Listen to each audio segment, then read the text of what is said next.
Yo, what up? What up? Hey, holla at you. Holla at me, man. Let me know. Y'all got it. Did y'all get a notification? Obviously, y'all got a notification if y'all are in here, right? Just make sure I'm trying to check this shit out to see what's going on with me, or it's just you know what I mean the thing that people are not working. Everybody been having these issues, so I'm trying to see how the shit is you know what I'm saying is going. Okay, cool. Shout out to everybody in the building, man. Who hit me with it? Somebody hit me with a shipmate. Lorenzo Davis, what up, man? First rule, goddamn it. If you hear shipmate and they ain't talking to you and you out in public, don't turn around. All right. That one's for free. Well, all of this is for free, but no, I mean, it's free military game, man. Bay Force, what up? Atticus, what up? Roscoe, what up? Anti-Gravity 74, what up? Lorenzo Davis, what up? Q 497, what up? Kenny B, what up? SW1, what up? Roscoe, what up? What up? Joe C, what up? I bet. Black Love 79, what up? Black Ground Radio Network, you're kind of new. Okay, Army vet, most definitely, man. Respect, man. Respect. Yeah, Atticus. This is about to be informative and quite let's see how many of these pro-blacks are willing to go work for the white man and the government now. God damn it.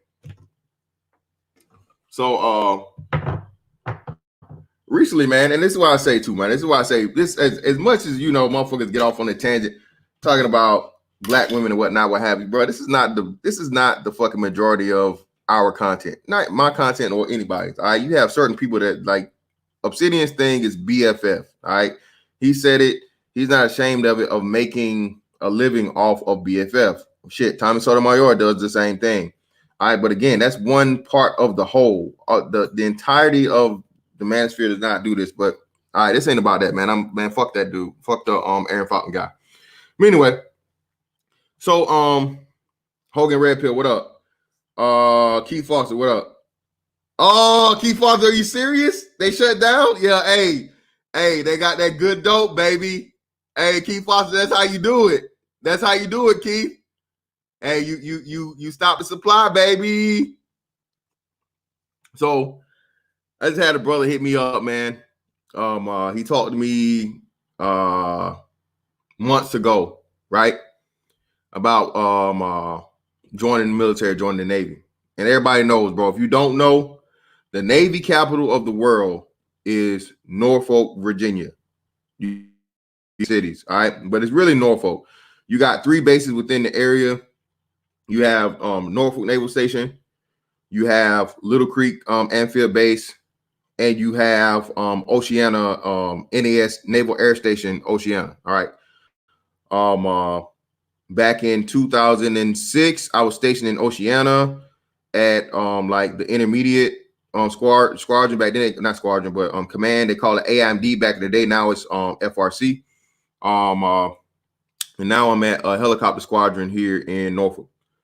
Only reason I'm back here again is because my entire fucking command transferred from Jacksonville. Hate that shit, bro. I fucking hate it here. Okay. I can't stand it here, man. I hate it. I fucking hate it here, bro. But hey, it could always be worse, right? 10 a day. Shout out to Andrew Gillum. Shout out to Andrew Gillum, bro. 10 a day. 10 dicks a day, bro. So yeah, E-Man, man. Virginia Beach is better than Norfolk, goddamn. But the Navy capital of the world, bro, is Norfolk, Virginia. All right.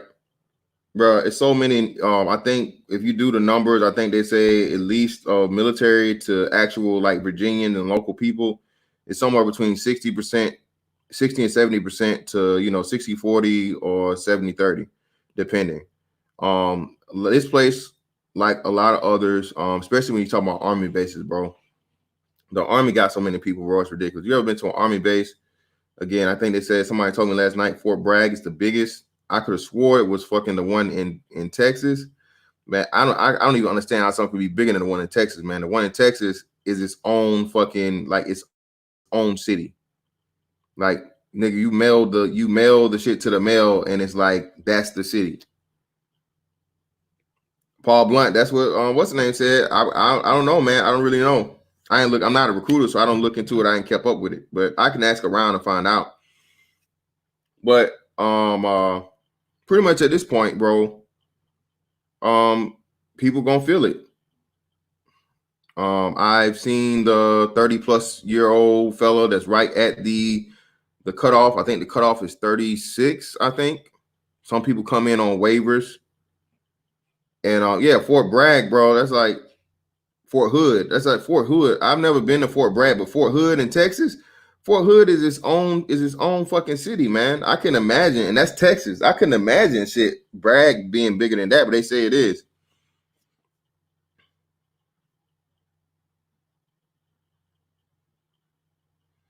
No, Q4, we got more carriers over here, man. The most carriers are over here than it is in San Diego. And Virginia is stingy as fuck. They've been trying to get a carrier down in Jacksonville for the longest because the John F. Kennedy used to be stationed in Jacksonville. That was the last non-nuclear carrier. It was just a CV. It wasn't a CVN, right? So they had the John F. Kennedy station in Jacksonville. So when the John F. Kennedy left, and it got decom, that the carrier pretty much houses up to 5,000 people. Okay, and you got to think that shit. Just working on the carrier alone, having a fucking dry dock and all that shit, and so on and so forth, right? A carrier brings so many fucking jobs to a city, bro. It's ridiculous. So ridiculous. But you got to have certain parameters and infrastructure just in case the fucking carrier, you know what I mean, one of the reactors fucked up. You get a reactor leak and you get a nuclear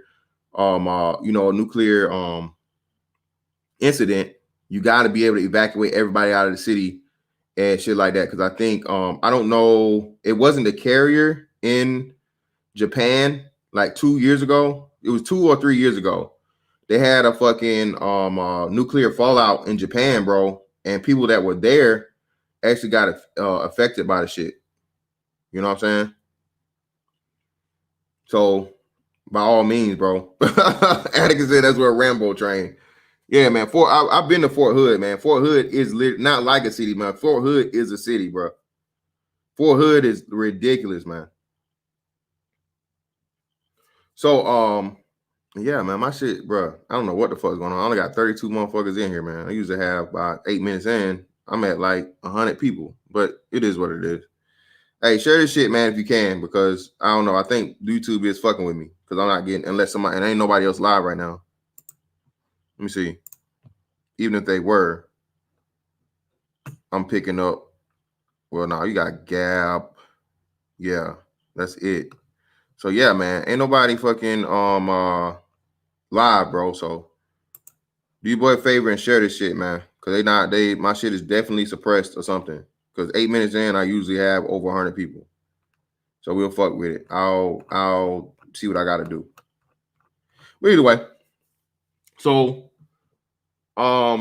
carriers, nuclear carrier, CVN carrier vessel nuclear. So Virginia has, I think, 6 carriers. 6 carriers stationed here. And Florida's been trying to get one for the longest, but Virginia, they're not coming up off it because they understand the money. Even though these motherfuckers still have 5 other carriers, man. All right. And I mean, it's gonna be countless. This is the biggest Navy hub in the world. So it's not like, even if you lost those, those billets or so on and so forth, because ship's company isn't 5,000 people. It's 5,000 when it's ship's company and ship's company and all the squadrons and shit attached to it that go, right? So that's when you get the 5,000 people for the carrier. You don't just naturally have 5,000 people on a carrier all the time, all right? That's only like when you're deployed, fully forward deployed, and everybody's there. You got all the helicopters, all the jets, all the E2s, all those things, like all the everything you need in order to fucking be on deployment. But anyway, so the guy hit me up and he was like, "Hey man, think about getting into the Navy. So I'm serious this time." And I was like, "Okay, like I'm not no recruiter, bro. So I don't get anything from you joining or not joining the Navy. So you tell me you want to join the Navy, cool. All right. You know where I am. You know how to get in contact with me. You know how to talk to me. I'm not gonna hold your hand. I'm not gonna track you down. I'm not gonna make sure you're keeping up with the shit you say you're gonna do because you're a grown ass man. I'm not your daddy. You know what I mean? You grown like I am. If you're serious about the shit, you serious. I can tell you the shit you need to do. I can tell you the shit you need to know. I can tell you how to not get finessed by recruiters. I can do all that shit, bro. I can put the ball in your court. But nigga, I'm not Phil Jackson. I'm not getting paid millions of dollars or even $1 to get motherfuckers put in the military. So I'm not gonna track your ass down, not gonna track you down, and not go try to hold you to your own word to yourself. You know what I'm saying? So either way, the fuck just happened? This shit kicked me off of my shit. That's kind of weird. It is kind of weird. Maybe I did it and didn't know it. Yeah, please make sure y'all like the stream too, man. Because no matter, even if they're trying to suppress the shit, once you get so many people on the stream, it'll automatically start sending out notifications. So please, if you're in here, I got 40 in here.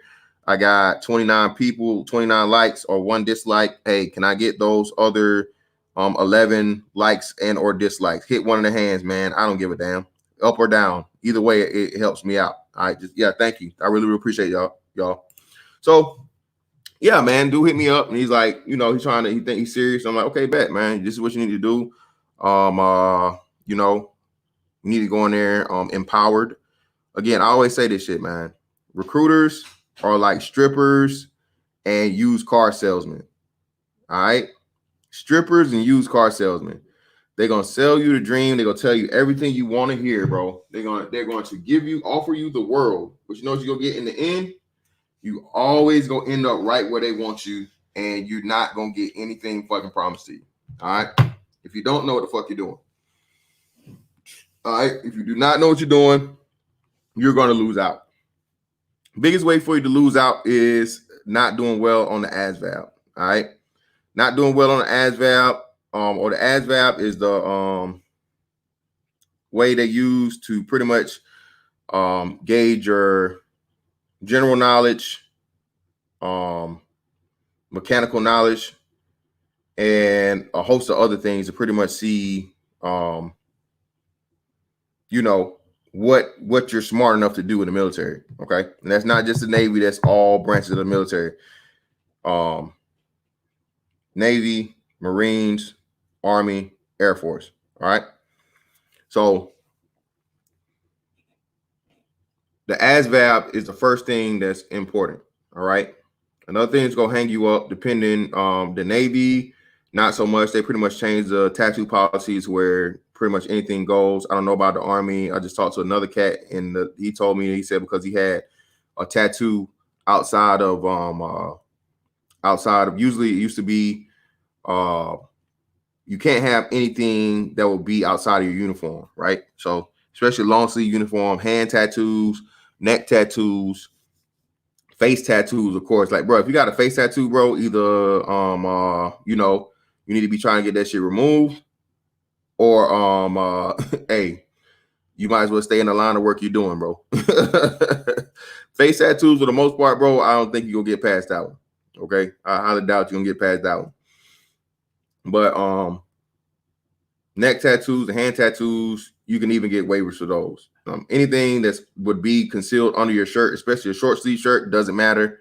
Don't matter at all. If it can't be seen and it's not clearly visible in a short sleeve shirt, don't even worry about it.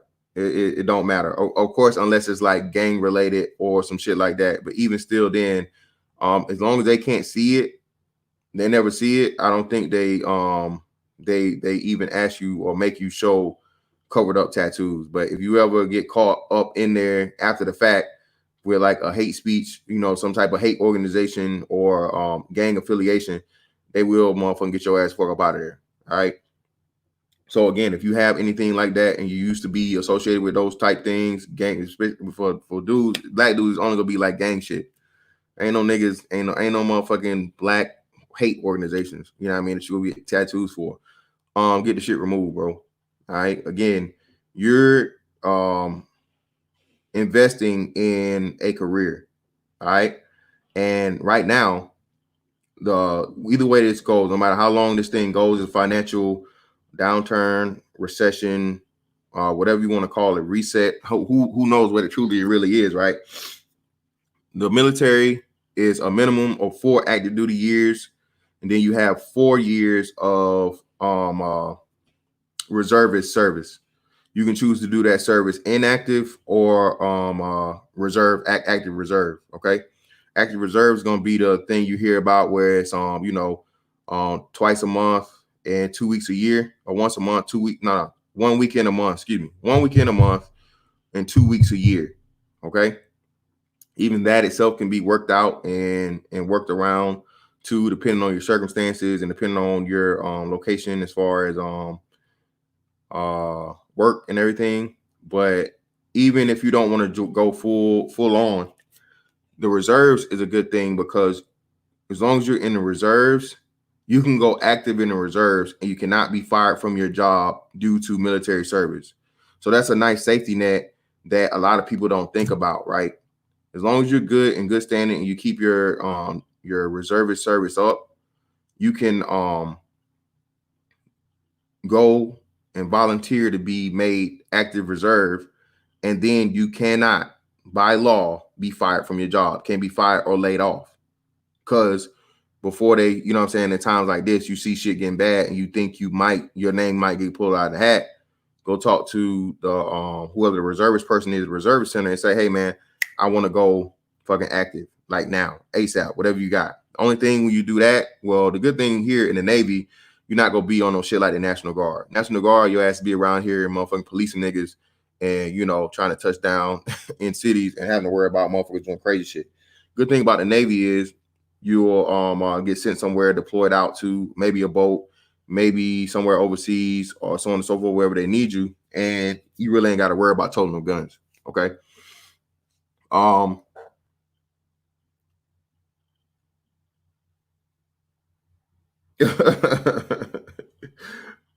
That's the one got the TP in there.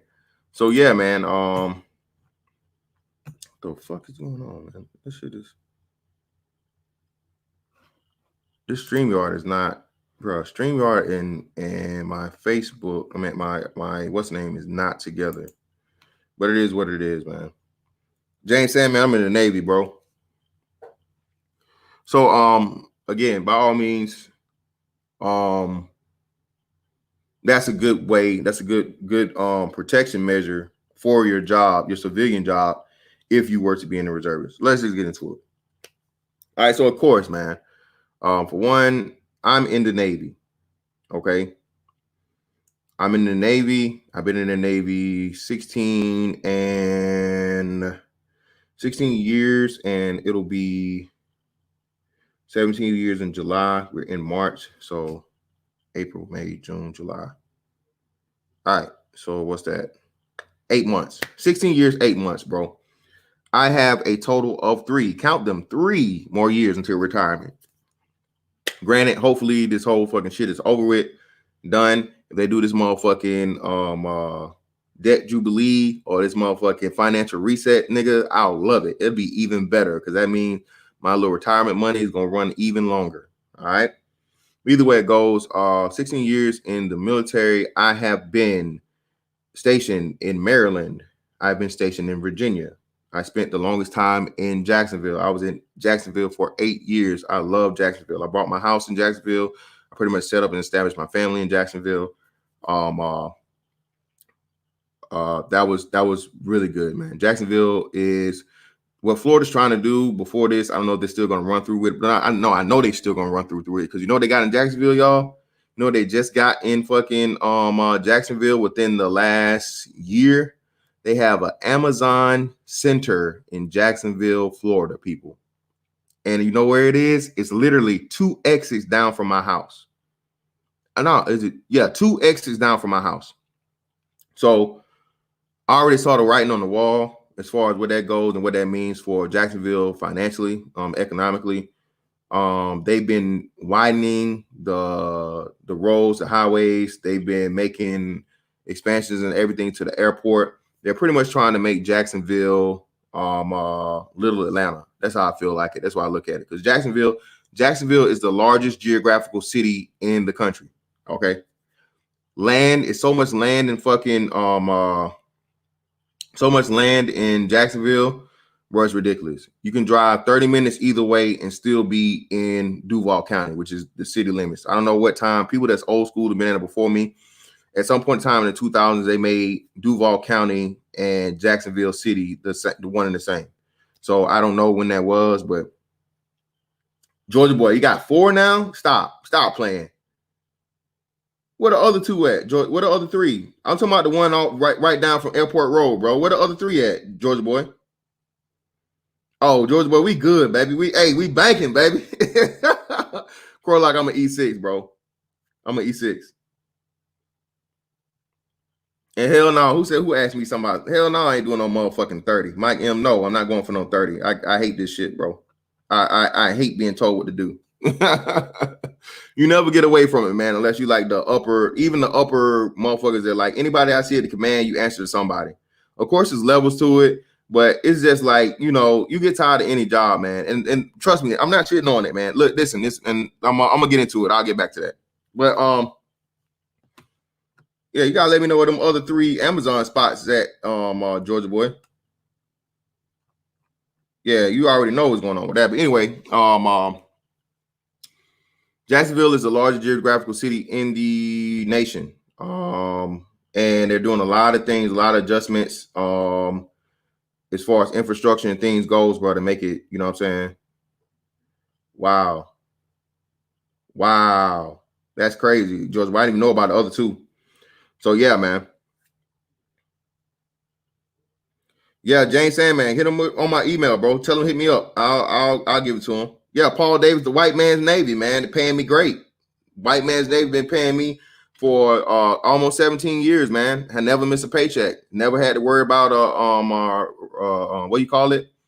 A government layoff or none of that shit, bro. All my money, I ain't never been late on no check. Corlock, I'm up for chief now. I didn't make board this time, though. I'm gonna make it next time. Fuck it.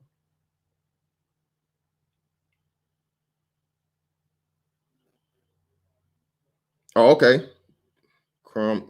Crumlin? Okay.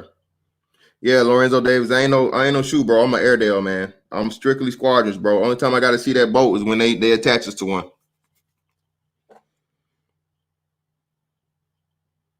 But yeah, so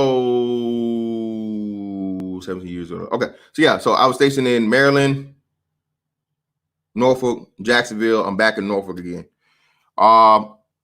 Navy wise, bro, just like the Air Force, everybody in the Air Force don't fucking fly airplanes or don't fly on an airplane. Everybody in the Army don't ride in a tank or carry a gun. Everybody in the Navy don't fucking go on ships, man. There are certain areas of the Navy where you'll never ever see a ship, and there are certain areas of certain jobs in the Navy where all you'll see is ships for the most part. Okay, pretty much you have a seashore rotation. Sea duty, of course, is like when you can go out and you can pretty much go anywhere around the world, but they do have some deals on shore duty where you can do the same thing. Like I told y'all, my first command in Maryland was a P3 command. P3s were old prop propeller aircraft about the size of your commercial airliner. All the P3s, I think all of them now, or almost all of them for sure, almost all of them have been switched over to P8s. P8s are the same thing that's going to be as your commercial airline turbine engine large aircraft. Okay, P3s are usually used for reconnaissance and things like that. They're big ass planes, man. They can fly forever. You know, radar detection, surveillance, all those type things, right? You're not really doing any type of actual war fighting or anything with a P3 aircraft. So first command in Pax River, Maryland, I think like a year into it, I was in Hawaii. I was in Hawaii for 28 days, bro. Hawaii for 28 days strong, bro. And we only worked 4 days. All right. A little kid from good old Macon, Georgia. I'd never ever flown on an airplane before I got in the Navy, right? Never even flown an airplane before I got in the Navy. Taking a however many hour flight all the way from Maryland to Hawaii. Like I said, we stayed in Hawaii for 28 days. We only worked 4 out of those 28 days. So they call it good deal detachment. And I was living it up, bro. Hotel paid for by the Navy. Meals per diem. So much of your meals paid for by the Navy. At the Outrigger Reef, I was hitting the club pretty much every night, every night of the week for a good at least like 10 days strong until it got weak as fuck. All right. Island fever is real, people. Hawaii is a great, great place to visit and vacation, but it's not that great of a place to live. People that stay there will tell you that it is extremely, extremely expensive. It's gotten even more expensive over the years and over time. So, that's that. But did the Hawaii thing. Then I went to transfer from there to Virginia. I was at the AIMD, COP debt. COP debt pretty much means like it's a dice roll. You're gonna go out to sea, but you really don't. It's not guaranteed you're gonna go out to sea. Whenever you go out to sea, you'll be attached to a carrier, and when that carrier goes out, you go out. The time I was in the Navy is when they was going through a whole bunch of money issues for like that good, I would say 4 or 5 year span, to where both of my sea duty, all of my 4 years of sea duty was pretty much affected by that. So they pushed back deployments for the carrier. So I only did, I think, maybe 2-3 weeks out to sea at my first sea duty command. And then when I went down to Jacksonville, I never even went out to sea. They put me on a debt as far as like, we get attached to one of the small boys or whatever. But that's when the military, that was the recession, bro. That's 2008. Everybody knows that's when the recession hit the hardest. So when the recession hit the hardest, man, they cut back money from even the military. It was a restriction on flight hours. You could only fly so many hours a week. You only was allotted so many gallons of gas per command and shit like that, and you couldn't go over, especially if you weren't like forward deployed or anything like that, or getting ready for a deployment. So they hooked me up to a detachment to go out, but the shit kept getting pushed back. And by the time it was time for them to actually go out, it was time for me to transfer. So I didn't even go out to sea then. Then I went to instructor. I instructed for 3 years. That was 2008 to 2011. Man, that's when my whole shit happened with the baby mom situation and shit. So that was a hard time. But this is why I say, bro, military is the safest bet for you. Okay. Military is the safest bet for you, because when you go through those hard times, unlike you go through anything else in the real world, you can get fired. As long as you got that contract, man, you're safe. And people are gonna have opinions and this, that, and the other, and so on and so forth. But bro, when your world is literally, turned upside down, bro, you ain't worried about no goddamn job.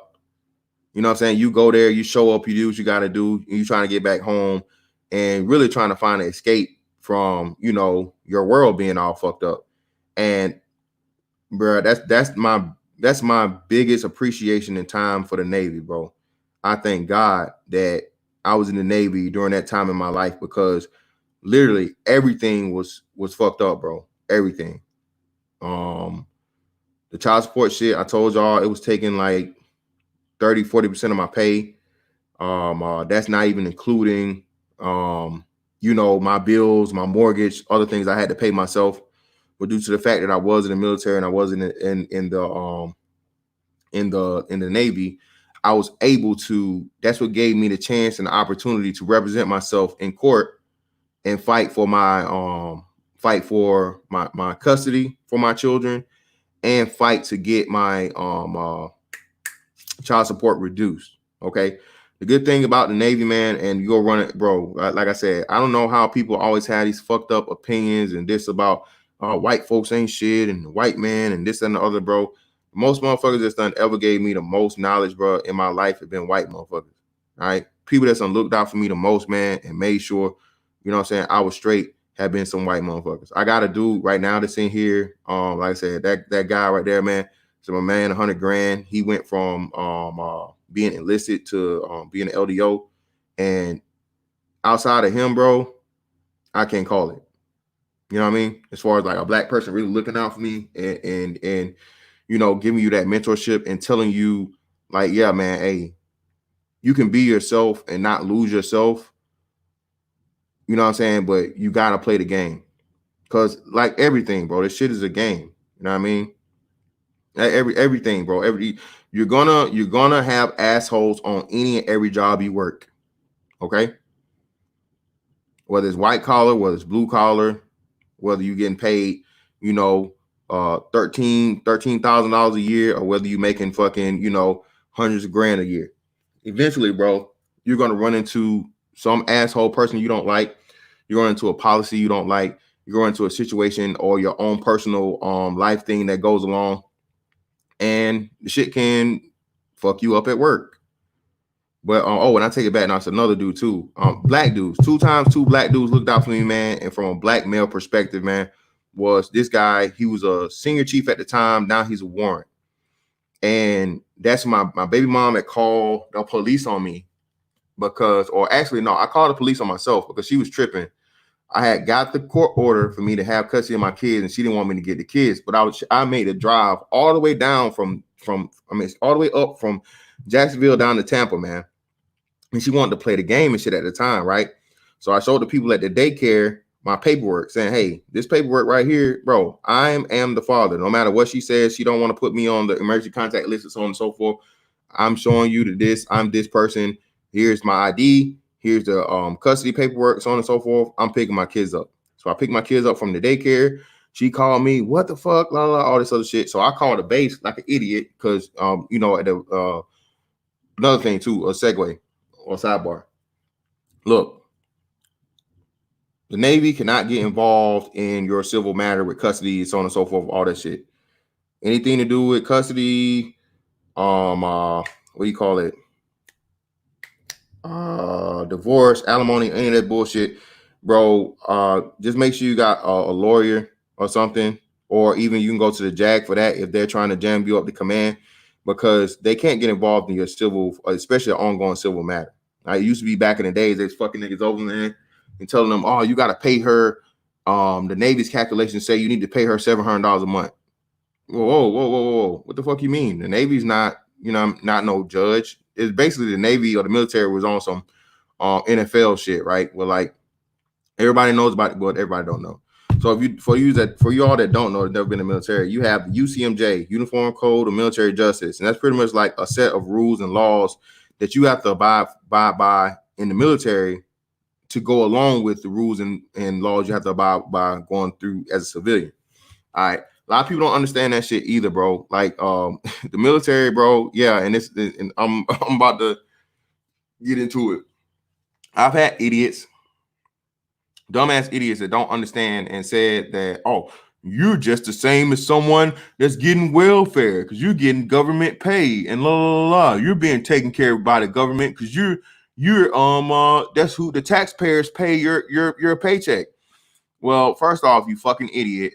I pay my own paycheck partially because you know what? I pay taxes. Unless I'm in a tax-free zone, and that will only be for a certain period of the year, because you're only limited to so much time in a year that you can even do the shit. And the maximum of it is like almost up to 6 months. I don't even think it's actual 6 months. It's like 170 some days versus 100. You can't do half the year in a tax-free zone. Cannot do it. Okay. Can't do that consecutive days in the West. So even for the year that I may be tax-free, I'm still paying taxes for the other half of the year. You fucking idiots.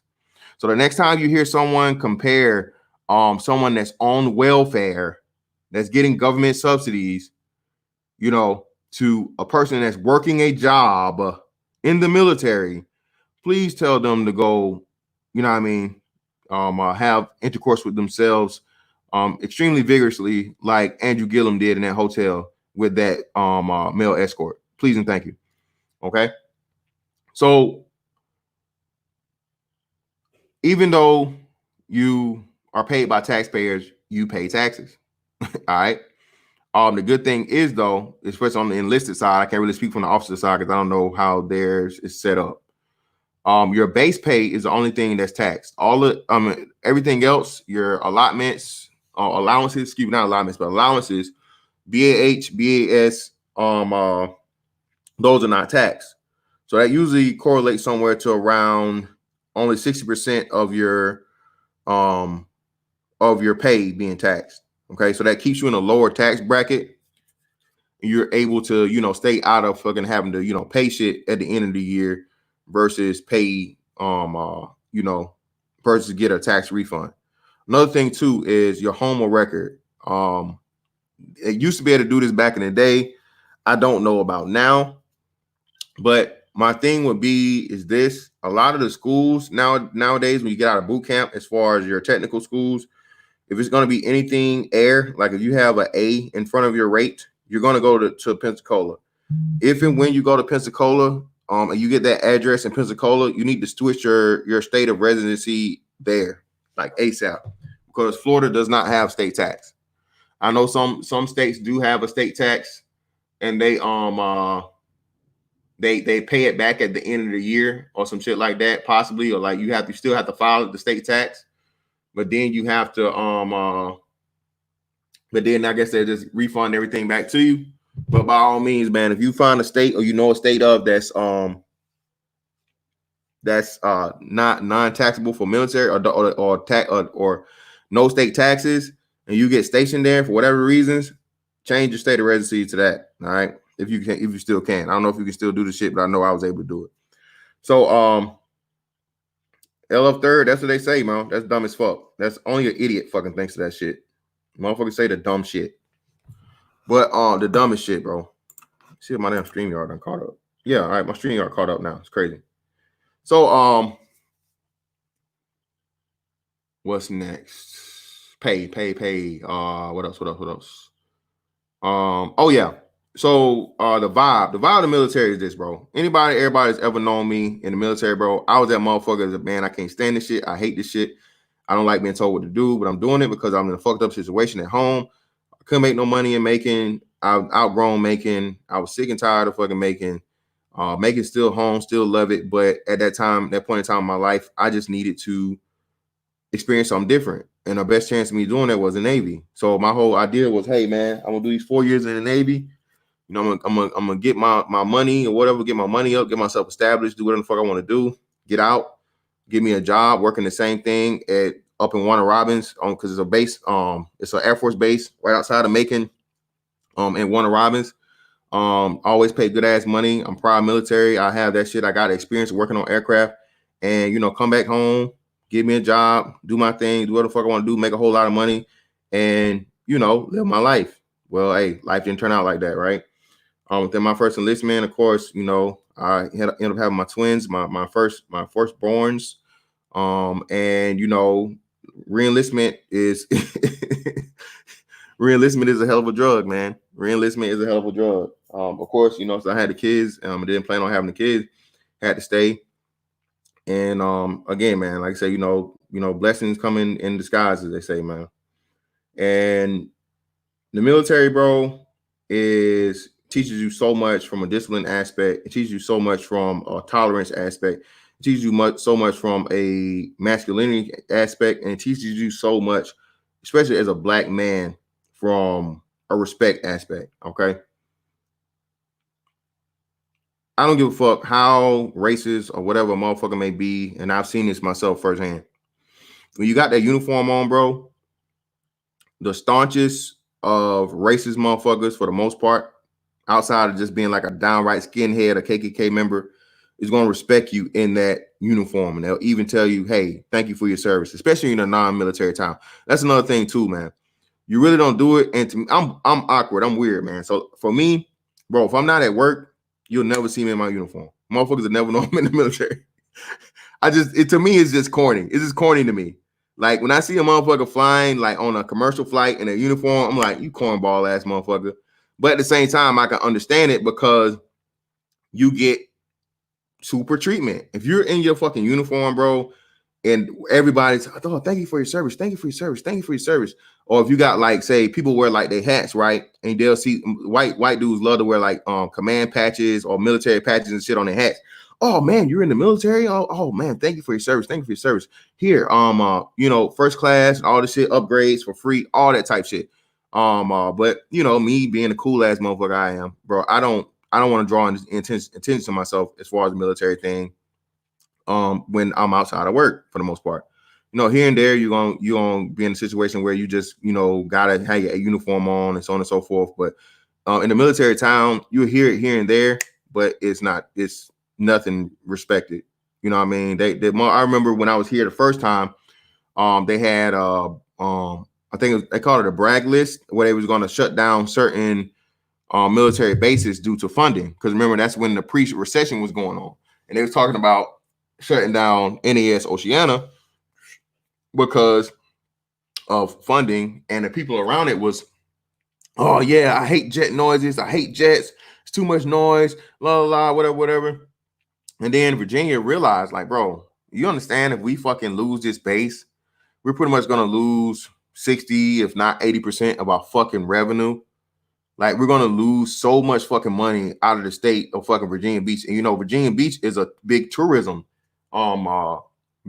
city too, because of the beach and things like that. So, and bro, the beach compared from 2006 compared to now, oh my god, bro, it's like night and day. Virginia Beach is one of the nicest and well put together beaches. The water is shit. The water is horrible. But like the beach and the boardwalk, they got pictures of this big ass. They got like monuments and what I call it, a monument. Well, I don't know about a monument. We got like statues and shit, right? They got this big ass Neptune statue in Virginia Beach, man, on the boardwalk on the strip, man. That shit is, bro, it is spectacular, bro. It is spectacular. And they have several more going up and down the boardwalk, along with like a beach gym. They got, they drug out the beach and made it a whole lot longer.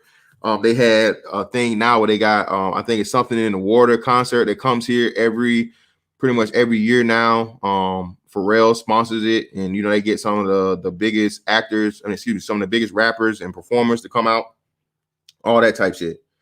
So yeah, man, it's a lot of fucking revenue that Virginia is able to make now due to that base not shutting down in 2008.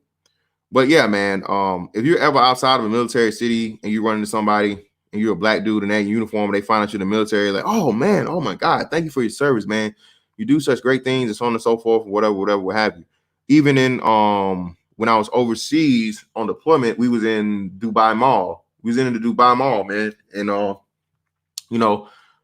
instantly when somebody see your ass and pretty much, bro, you can't hide the fact that you're in the military. Your haircut, your just general appearance, your posture, the way you carry yourself and shit like that, so on and so forth, right? For the most part. Oh, you in the military? You're a black dude, you either in the military or you like an athlete or some shit, right? One of the two. You know what I mean? So, oh man, thanks for your service, la la la. And man, people paid for my food, all that type shit, man. Just having conversations, telling you their stories about how they used to be in the military. They had a father or a brother or somebody in the military. It's just the American thing, and you being a service member, that gives you automatic level of respect. Okay. And as a black man, bro, you need that. Okay, because especially the younger in life, when, like I said, all you ever grew up around with other black people, all you ever really heard about, niggas ain't shit, niggas ain't this, especially you grew up in the hood or whatnot, right? And you never really been around structured thing. You never been around a structured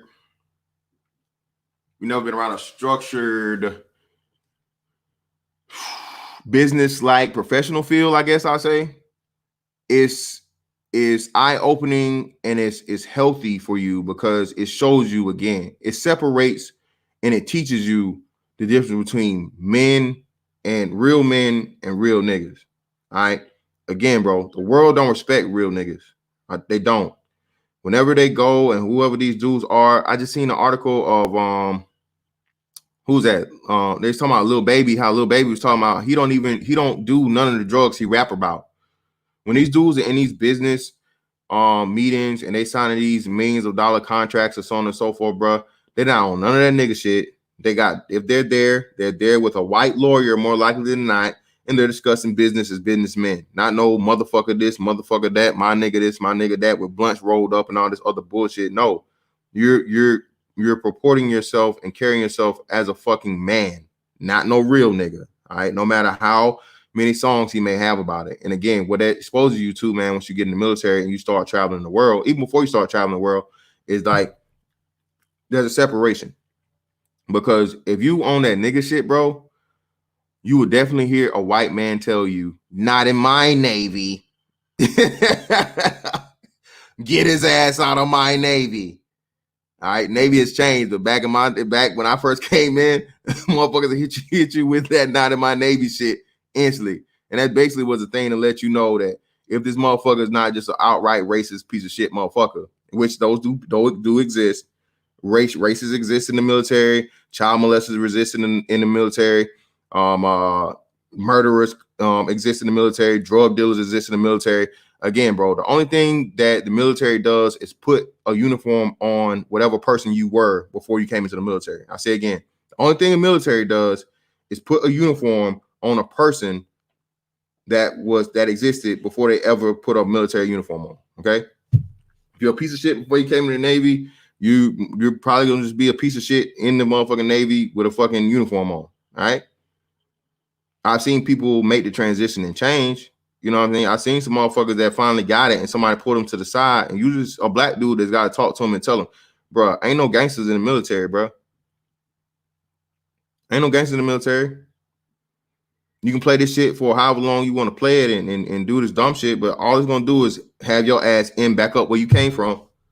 And 9 times out of 10, well, not 9 times out of 10, but you know, there's a great chance you're gonna end up being a statistic trying to live a life that you no longer gotta live.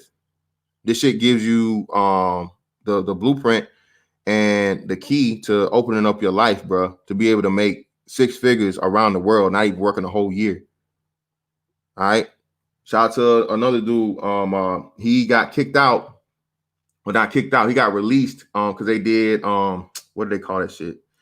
2011, the Navy did a cutback thing to where pretty much they went through and they said, hey, we have too many people in this job. We're going to go through, we're going to pull some names out. We're going to compare this and this and this, and we're going to keep some people, and some people we're going to get them out, give them the severance package, give them a cool little however many, $1,000 to get out. And hey, have a nice day. Thank you for your service. All right. You had to be under the 16-year mark, but if you was over the 16-year mark, they pretty much were forced to give you a prorated retirement. So it was everybody that was up to like 15 years, but some people that was smart, they fought it, and them fighting it pushed them out over the 16-year mark, so they were able to get partial retirement. So that happened, and I'm telling you, man, I've never seen a person get out of the military and be down bad, like on some me. I'm not saying it doesn't happen, but I'm telling you, all the people I know that got out of the military, bro, they've been successful, especially if they were aviation or some shit like that. So dude right now, bro, dude goes overseas every year for like them 6 months or how many months. He the nigga's dark on social media for that time. Only time he's back, he get ready to come back home. That nigga taking a trip to Dubai before he go home. He sit up in Dubai, chill in Dubai for how many days or a week, and he come back home, man, and he kick it. You know what I'm saying? And that's been his life ever since he got in the Navy. You know what I mean? Hood ass nigga, hood ass nigga from Macon, bro. For real, hood ass nigga that used to be hood ass nigga from Macon, bro. Just like me, same motherfucking area, same story. And he got released because of the little bullshit they was doing. And Buddy is it wasn't higher tenure, bro. It wasn't higher tenure. I can't think of the name of it, but they did a mass release thing. It wasn't higher tenure. But yeah, man, this military thing is If you're listening to anyone outside that's never been in the military, stop. All right, ask them when did they serve, where did they serve, who did they serve with, all this other shit. And they tell you, well, no, my brother, oh, my daddy, oh, my homeboy. Politely just walk away, and you know what, bro? Appreciate your info, bro. But I gotta go. Don't listen to a motherfucker tell you some shit that they don't know nothing about. Okay. If you or anybody that you want, bro, hit me on the email. I'll give you all the information you need as far as military goes. This shit is not bad, bro. It's actually too easy. Okay. Like I said, especially too, you'll never really understand the benefits of the military until you get a family. All right. Shout out to Techie, man. Appreciate you, Techie. Salute Fantastic on helping these young brothers. Hey, man, this is shit all about, right? You never understand, or you never be able to take full benefits of the military, bro, until you get a family, until you get kids and a wife or whatever. Kids or a spouse. Bro, you know how much money it is to fucking have a baby? Just having a baby, even with insurance, bro, it's just crazy. All right, you know how much money it is for like your kid getting sick and shit, and all this other and just health insurance for a family of 3 or 4. It's crazy. That's why I say, this one dude that got out, he stayed in the reserves because he was saying shit. He owns his own business, and him only having to pay like the $100 some odd or whatever it is for his entire family's health insurance is why he stayed in the reserves. It's just a smart move. Dude got his own business, bro. 6 figures, no problems, whatever the fuck, living the life. But he still do the reservist shit just so he's able to catch the break on the fucking health insurance through the military. All right. Again, the area you live in too, BAH, basic allowance for housing. That shit there can it's always a plus as long as you're smart. As long as you're not trying to be bougie and live in some shit beyond your means, you're definitely gonna find a place that you're able to live that's gonna be below what they actually give you for BAH. What I'm getting for BAH, only time I was losing on BAH was when I was in Jacksonville, because at that time my mortgage was more than my BAH. All right, but that's because I was an E5. When I made E6, it went up, and it would have made a difference. I still would have lost a little bit of money though. Well, I wouldn't have, you know what I'm saying? Because I had a fucking whole mortgage to pay. But as far as apartments and shit goes, man, if you're smart, you find an apartment that's, of course, if you're a nigga, you don't care. You're a dude, you don't give a fuck. I mean, get you a strap, be smart, and don't get motherfucking caught lacking, and do what you gotta do and stack your money up. Find you a cheap place, but not, cheap and safe place, or safe as you can possibly find it, and stack the money up that you save that you don't got to spend from the money you get on your BAH. Bro, when I was here on my own, I came and I moved up here, I was literally a street over from a trap, bro. I seen motherfuckers doing hand to hands, okay? But my rent was only like $600. And at that time, I needed that as most as possible because I was paying rent here and I was paying my mortgage there. You know what I'm saying? So that helped out a lot. But, I never been a big motherfucker on like I need this and that and so on and so forth, bro. I need a room, I need a kitchen to cook. I need somewhere to sit so I can eat my food, and I need a room and a bed for me to sleep. That's pretty much it. I hadn't really only reason I bought my first TV, bro. I bought my first TV in like 4 years last year, and the only reason I bought it is because the fucking TV was on sale. I got a fucking a 65-inch? I got like a 65-inch or a 62-inch. I don't know, one of the two. I got a fucking 62-inch TV for like $600. Couldn't pass it up, man. Couldn't pass it up. 4K TV at the next too, tax free. Oh, that's another thing too, tax free shit. So tax free. All the shit you shop at on base is gonna be tax free. Okay, that's all the time. 365. Okay, and then the sales and shit they have on top of that is crazy. You have 30% sales. You have 50% sales. Shit, I just got at the end of the year sale this year, they had buy one get one free.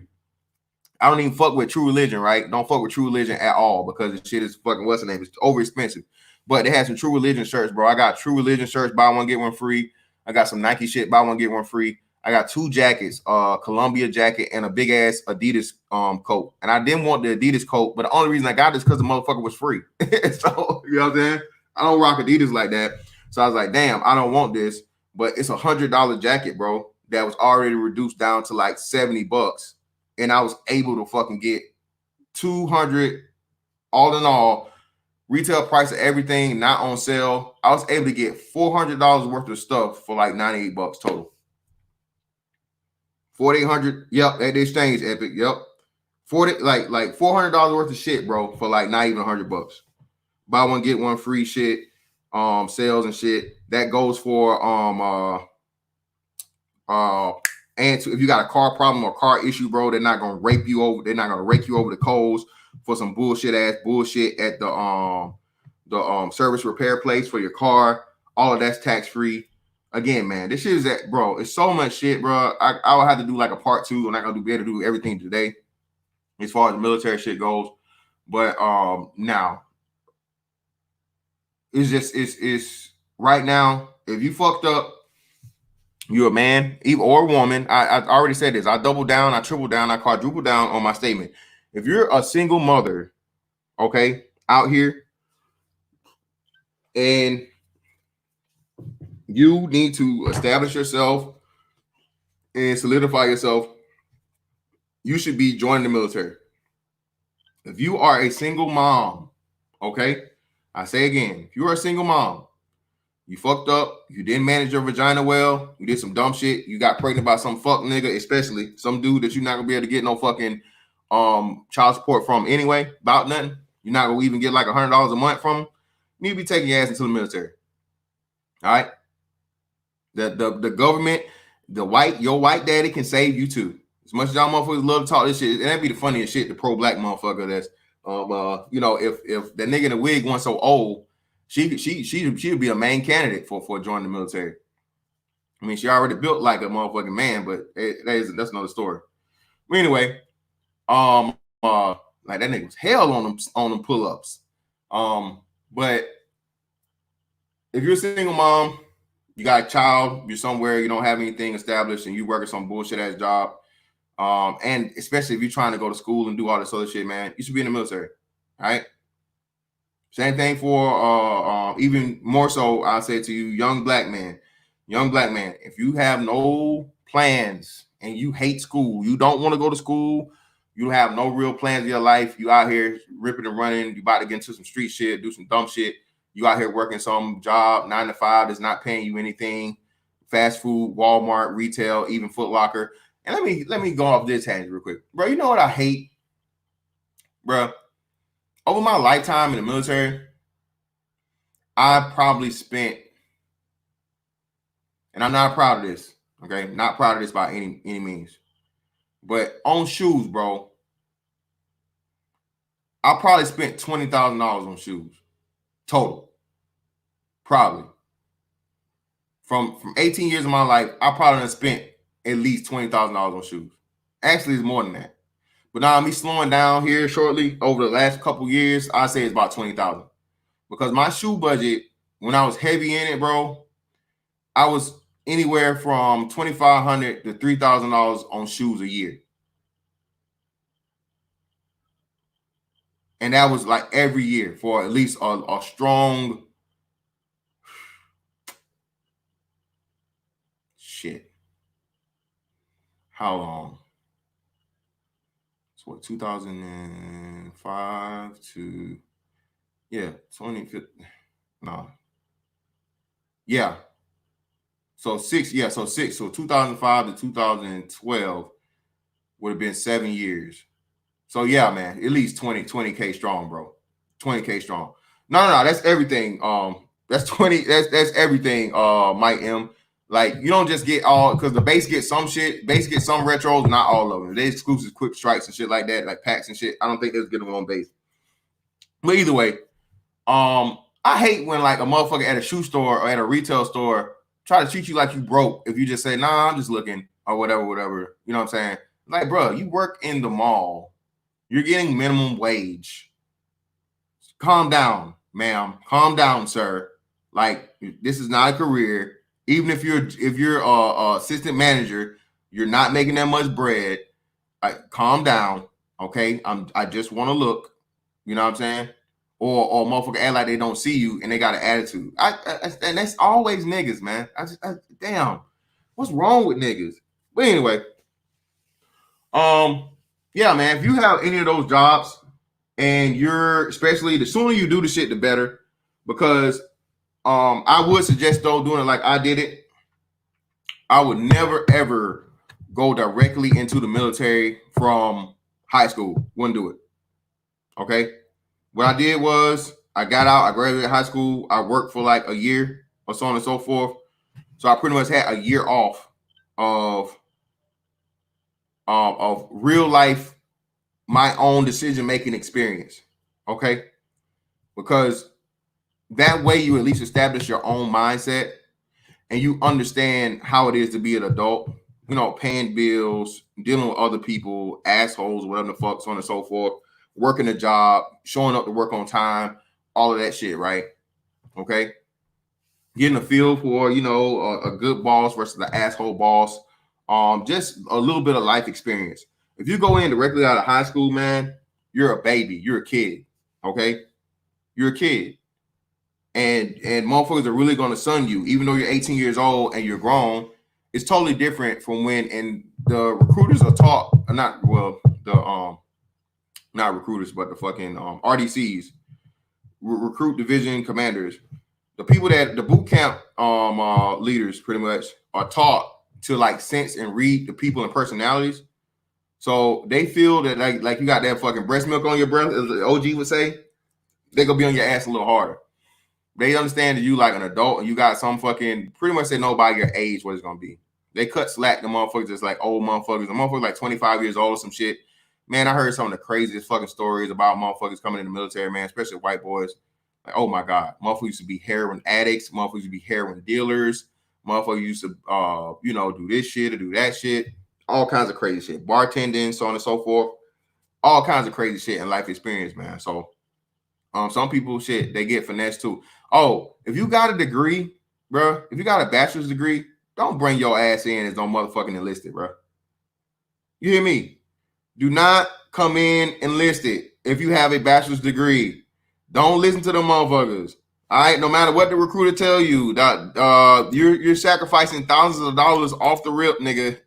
All right, you are sacrificing thousands of dollars off the rip. All right, don't do it. Take your ass to the motherfucking officer recruiters, man. Go to the officer recruiters or go to the station and say, hey, I need to talk to an officer recruiter and go that route, bro. Because the whole shit, as far as like you coming in enlisted and switching over, that's a finesse job, man. Don't do it. Do not do it. All right? Don't do it. Well, you're dumb. That's a dumb motherfucker, Mike M. If you come in as a fucking, wasn't ain't about responsibility, bro. You're not gonna have no responsibility as an ensign anyway. You pretty much your first years or whatever as an ensign, a real officer, true officer, ensign, bro. You're gonna be in school the most part, learning how to do this or how to do that. Only way you're gonna really be in charge of something as an ensign is if you like a shoe. If you're on some boat, ships company type shit, yeah, then you'll actually have, but like as an Airedale, man, especially like on some pilot shit, you won't even see nobody for like until like you're a lieutenant commander. Your whole thing will be like you're in pilot school, you're in flight school for like your whole first year as an ensign. And that's another cool thing too, man. Bro, if you want to be a pilot, man, bro, that's all I'm saying. Like if I really thought about it, I never really wanted to fly and be a pilot. So I didn't even think about it, that aspect of it. But if I would have had the desire to be a pilot, I just would have did the came in and then signed up for the ROTC program. That's another option for you too, right? So you come in and you come in early. All right. Be smart. Don't do nothing stupid. You can qualify to go to the ROTC program, and you'll basically go to college as a fucking civilian for the most part. You know what I'm saying? Of course, you'll have to do the ROTC shit with here and there, so on and so forth. But you'll still be getting your pay as, like, I think it'll be enlisted OE1 or whatever the fuck it is, some shit like that. For doing that, as long as you're on program and you're making the proper thing. Listen, bro. This whole thing is this. If one of you, any of you military fellows, ex-military, or people with questions, by all means, man, hop on, ask questions, things like this. I'm YouTube's pissing me the fuck off right now, bro. This is ridiculous, bro. This shit's killing. These motherfuckers got my ass fucked up for real. I got 38 motherfuckers in here, bro. But oh well, this too shall pass. So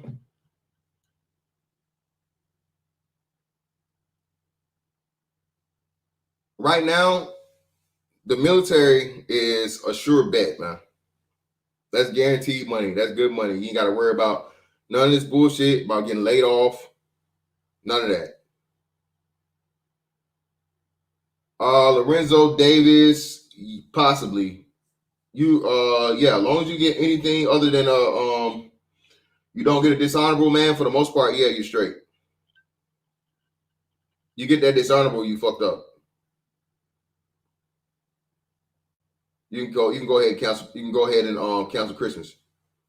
But as weird this financial situation is looming, bro, if you don't have yourself together, or you're at risk, or you have been laid off, and you're in your 20s and earlier, all this other shit, bro, even if you're in your 30s, man, all right, 4 years ain't shit, because at the play it safe, like I said, 4 years is about the time frame is gonna last as far as any type of prices or whatever is going really be rocking and going through, right? So at worst case scenario, you got a guaranteed job for 4 years, right?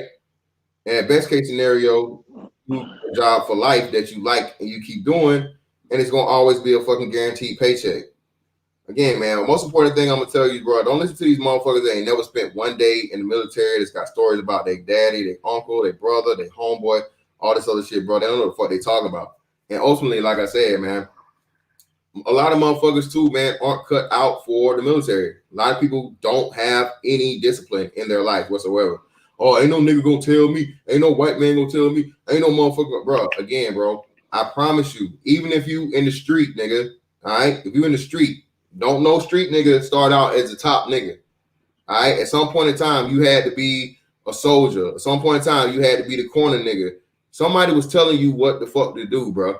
All right, get this shit out of your head, and like you gonna go through your life where you just motherfucking king dingaling, and nobody's ever you never gonna follow orders from nobody. People follow orders every day, bro. Even the president of the United States can't just do whatever the fuck he wants to do.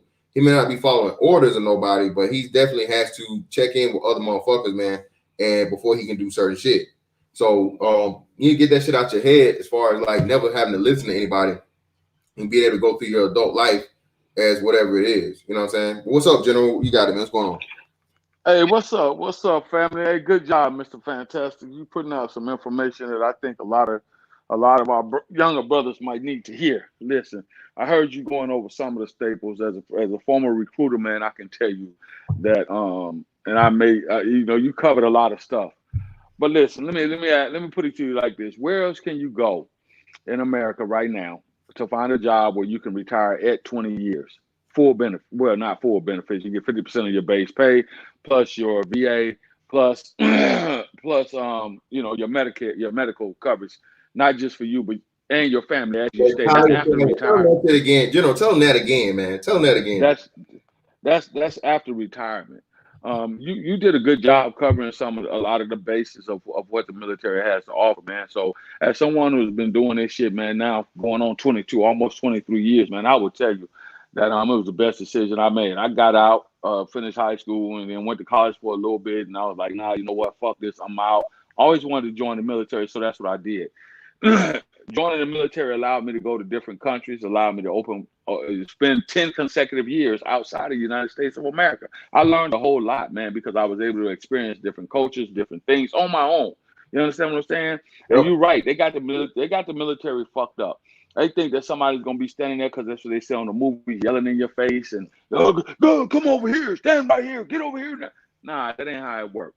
You get up, you go to damn PT, which that's something you should be doing anyway. You get out of PT, you go get shit, shave, shower, you go to breakfast, then you go to your job. You do your job, you get off, you go home. Now, I'm not going to tell you that it's not a different lifestyle, because it is. To whom much is given, much is required. Where else can you go to get 80 plus days a year off free paid leave? That's not counting the 30 days you get off automatically, but then you got to count all your federal holidays in there, right? That's paid. And you get 83 plus days a year off paid leave. You get sick, hey man, I'm sick. Let me go over here and get this sick call. Boom, turn this slip in. Hey man, yeah, you go ahead on, take off and go home. Ain't no, you don't get paid if you get sick and you can't go to work. You mentioned the fact about, having children. Yep, they pay for that. Yep. Ain't no $2,500 in prenatal care, and they got classes, free classes set up, Lamage classes for your wife. That's what she wants to do. You know what I'm saying? It's a lot of benefits to it, but you can't tell. Yeah, you can't tell. Let me hop in right there, General. Hey, not only that, from the aspect of that too, they will actually help your spouse get employed, and they will actually pay for your spouse to get any, like say your wife wanted to get a her CNA license, or like even her cosmetology license, or your husband wanted to say he wanted to go to a tech school and he wanted to become a welder or HVAC. They will pay for your spouse to get those certifications too, man. So again, bro, this shit is again, bro. Ain't no better deal than that, bro. Outside of like just you finding some magical job that gives you the best fucking benefits worldwide.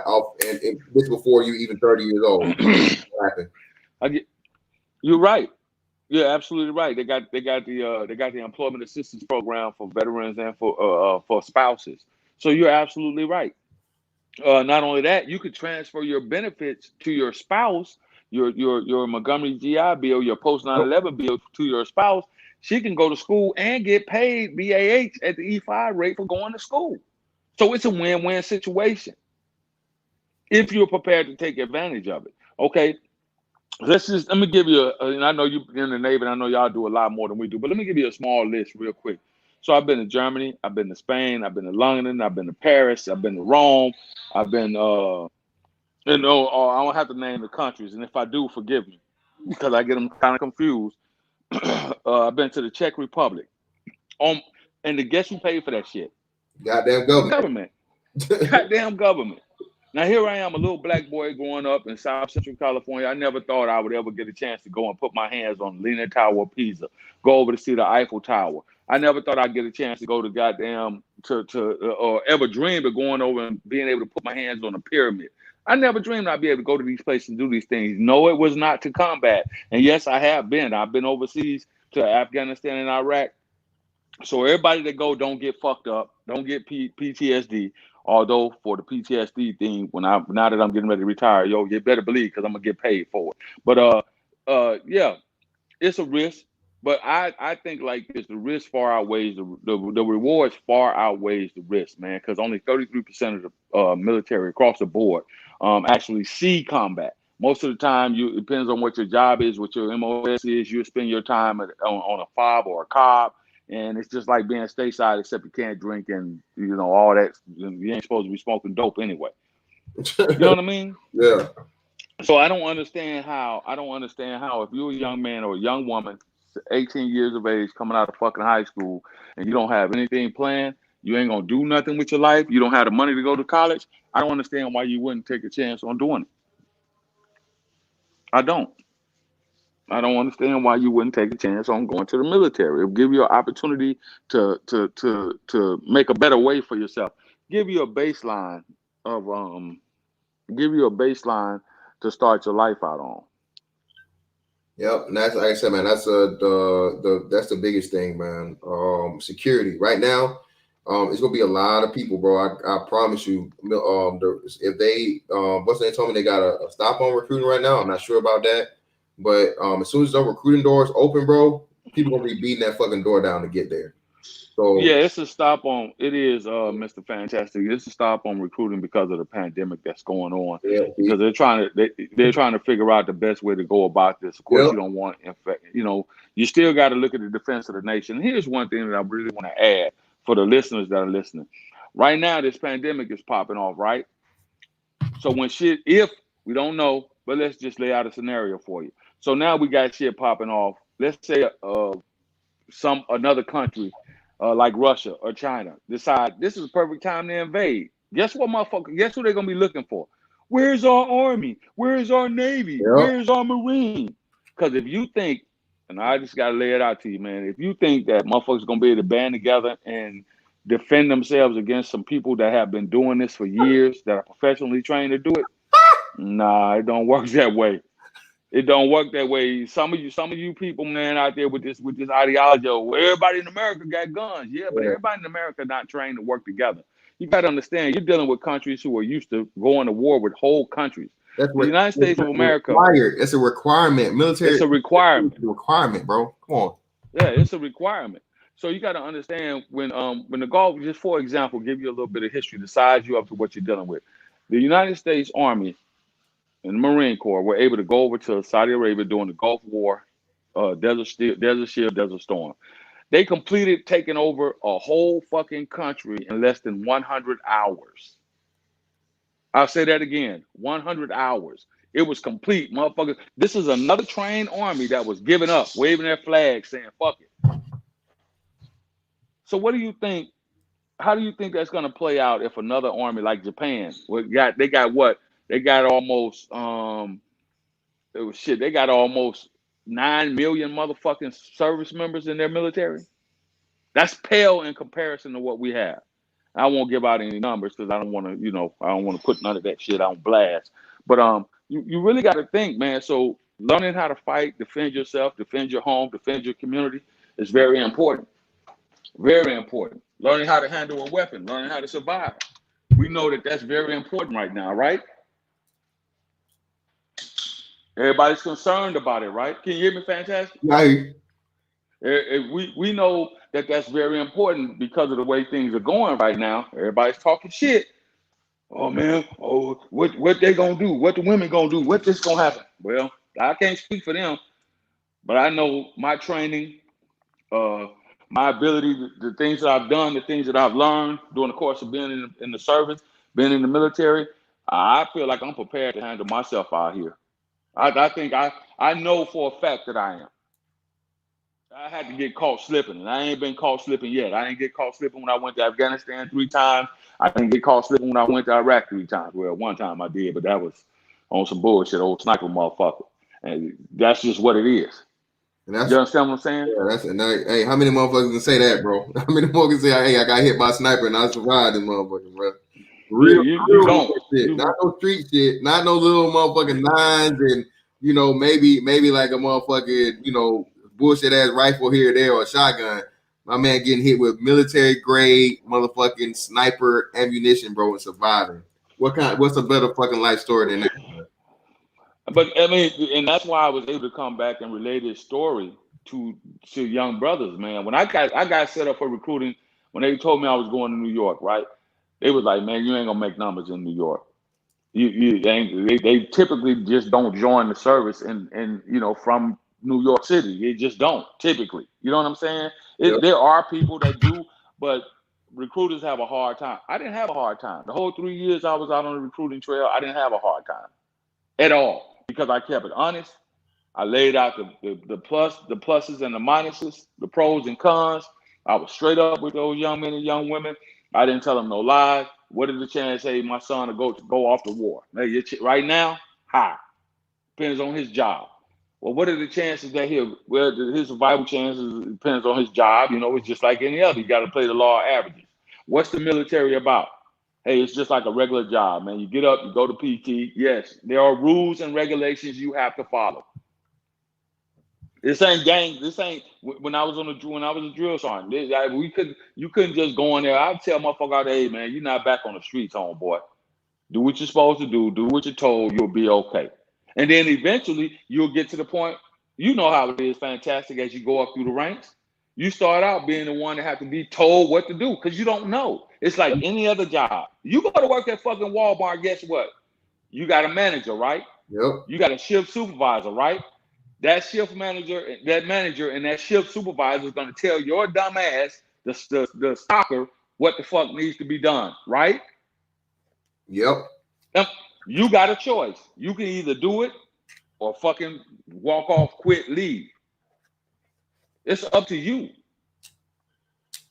But nowhere else right now, because of the way the economy is shaped, and we spoke about this on Brother Bernard's kind of the other day. The way the economy is shaped, there aren't any more jobs. So you figure like this: you join the military at 17, 18 years old. After 20 years, you can retire. You're done. You're retired at 37, 38 years old. Exactly. Motherfuckers don't understand that, man. Do you understand what it's like to be paid for life? And another thing is what your retirement increases every year.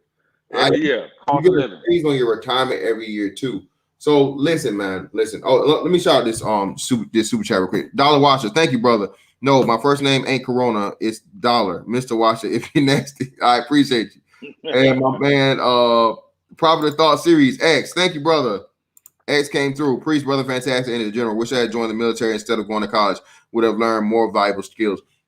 Yeah, man, facts. And listen, man, that's another thing too. Listen, you can go to school, you can go to college during your enlistment, bro. I mean, of course, sure can. I did.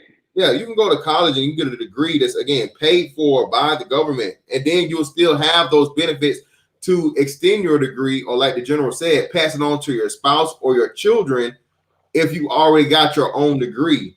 You know what I'm saying? This military shit, bro, like I said, bro, it's no better deal out here for it. And nigga, like I said, I'm not no recruiter. I'm not getting paid. If every last one of y'all motherfuckers on the stream went to recruiter's office tomorrow and joined, you know what I get? Nothing. I'm telling you this for the sake of, like I said, for your own livelihood, your own security in this time of fucking crisis we got coming up right now, man. Because I'm telling you, hey, shout out to Marcus A. Brown, man. I follow him on Instagram. He just got out of boot camp like last week. But listen, bro, this military shit is too easy. As long as you're not being stupid, man. Of course, like everything, it's gonna be rules and things to follow. Okay, that's in any job though. But right now, bro, 4 years of secure jobs, like General said, bro, first and 15th paycheck guaranteed every year. When this fucking shit, only thing I'm gonna tell you is be careful about the Coast Guard, nigga. Coast Guard is not it's something else. They're not the same as the military. They're not the same as Army. Army, Air Force, Marines, and Navy. They're not the same. They're something different because them motherfuckers didn't get paid when they had a government shutdown. Motherfucking Coast Guard didn't get paid. But guess who did? Yeah, hey, exactly. I ain't never missed a paycheck, bro. 16 years running, going on 17 years, never ever missed a paycheck, no matter the hell. I done been out for months for breaking my ankle, playing basketball, having surgeries and shit, getting my wisdom teeth removed, all those free days, bro, paid. You know what I'm saying? Bro, I done seen motherfuckers, bro. This one dude, let me tell you a story here. So this guy who was in Jacksonville, I think this happened somewhere around 2010, 2011 time frame, right? He decided to be a fucking hero, like a literal hero, nigga, not just in the military or whatever. This guy decided he was going to help the police during an on-foot pursuit. He saw this dude running by. He saw the police chasing him. He's happened to be coming out of the house at the same time that he see the man running by and the police chasing after him. He runs, he tackles the guy, and he got one of the worst rewards in his life. But he shot him in his goddamn stomach, bro. Left him holding his guts. All right, left him shot buddy for trying to be a hero. Dude ended up losing half his one of his legs, man. They had to amputate one of his legs. And you know what? Buddy got paid. Not only did he get paid for his time off and everything in the hospital, he was actually able to kick into I forget the name of it, but if you get certain injuries or so on and so forth, it's like an insurance plan that you get paid from. He got paid from that because he had to get part of his fucking leg amputated off. So even in the craziest of situations, motherfuckers having motorcycle accidents, man. I see motherfuckers get motorcycle accidents, get fucked up. And the whole time they out, man, no charge leave. They just, hey, they off, bro. You know what I mean? And getting paid. Everything's changed. Your family ain't got to go through no dramatic or drastic change. And God forbid you die. Hell, if you die, they give you $400,000 now. And then once you actually total up the benefits to everything else that your family be able to kick into, dip into, That's actually over $1 million in benefits that will be left to your family if you were to die. And that's not just in combat situations. If you were to die, all period, no matter the cause, pretty much, you know, while you're in the military, your family's gonna get that 400,000. Hell, while y'all talking about that shit, there was a case where several cases, Jeremy, you probably heard of this too, where people set their spouses up just so they could get military money, bro. Because they get 100,000. Okay, for example, you're talking about the death gratuity. That's 100,000 up front, right away. As soon as you pass away, and they say, okay, it was in, you know, he died from natural causes or whatever. So they're gonna pay out 100,000 off the top. Bam, here you go to your wife, your mom, your dad, your kids, whoever you set it up to, right? And then they're gonna turn around once your ass is in the ground, the death certificate comes out. You can elect to actually get more than $1 million worth of insurance. Because I bought into it. You know what I'm saying? Doing all the shit that I did, I was like, yeah, let me go ahead on up my shit. So in the event that something would have happened to me, my beneficiaries would have gotten approximately 2.5 million off the top. No questions asked. Just off the top. So when you talk about leaving a legacy or building something, you know what I'm saying? And because of something that you did, a footprint that you want to leave, you know, for your kids, make sure your kids, your wife, your significant other is straight, primarily your wife, or, you know, your brothers or your uncles or aunties, whoever you leave it to, man, that's a hell of a head start right there, you know. And yeah, it's a life loss. But like I said, can you get that from McDonald's?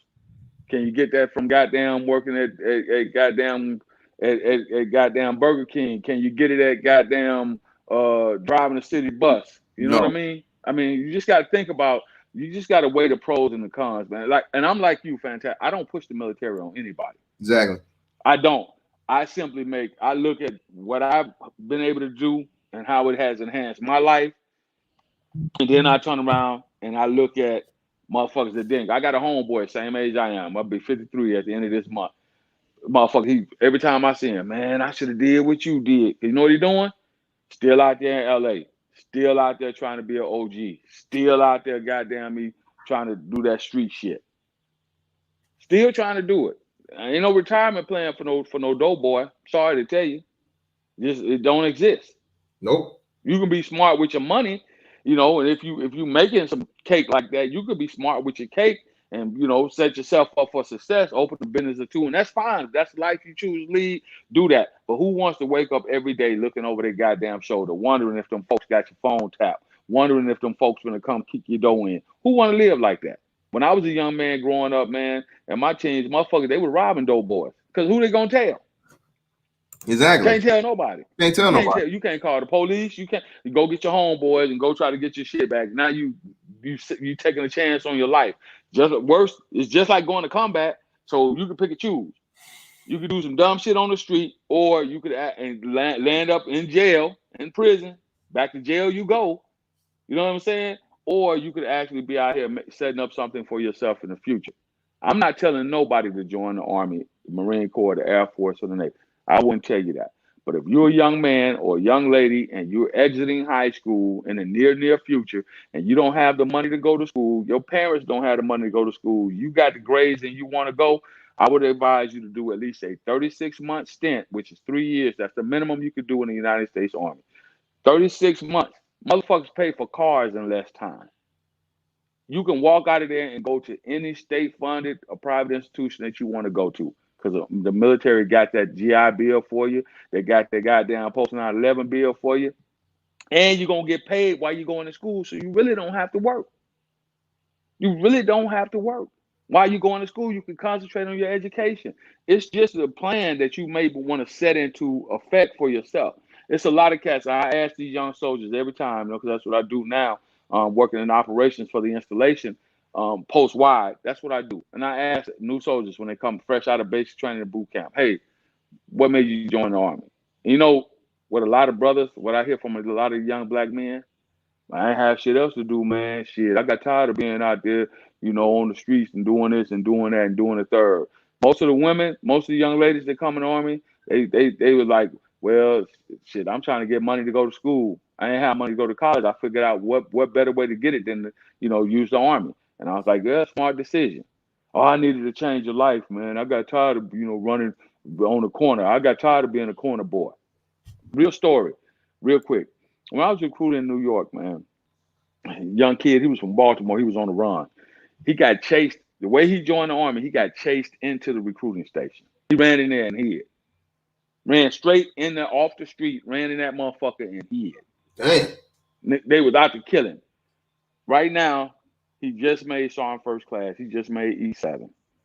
Every Christmas, I get a, he hits me on Facebook. I get a thank you.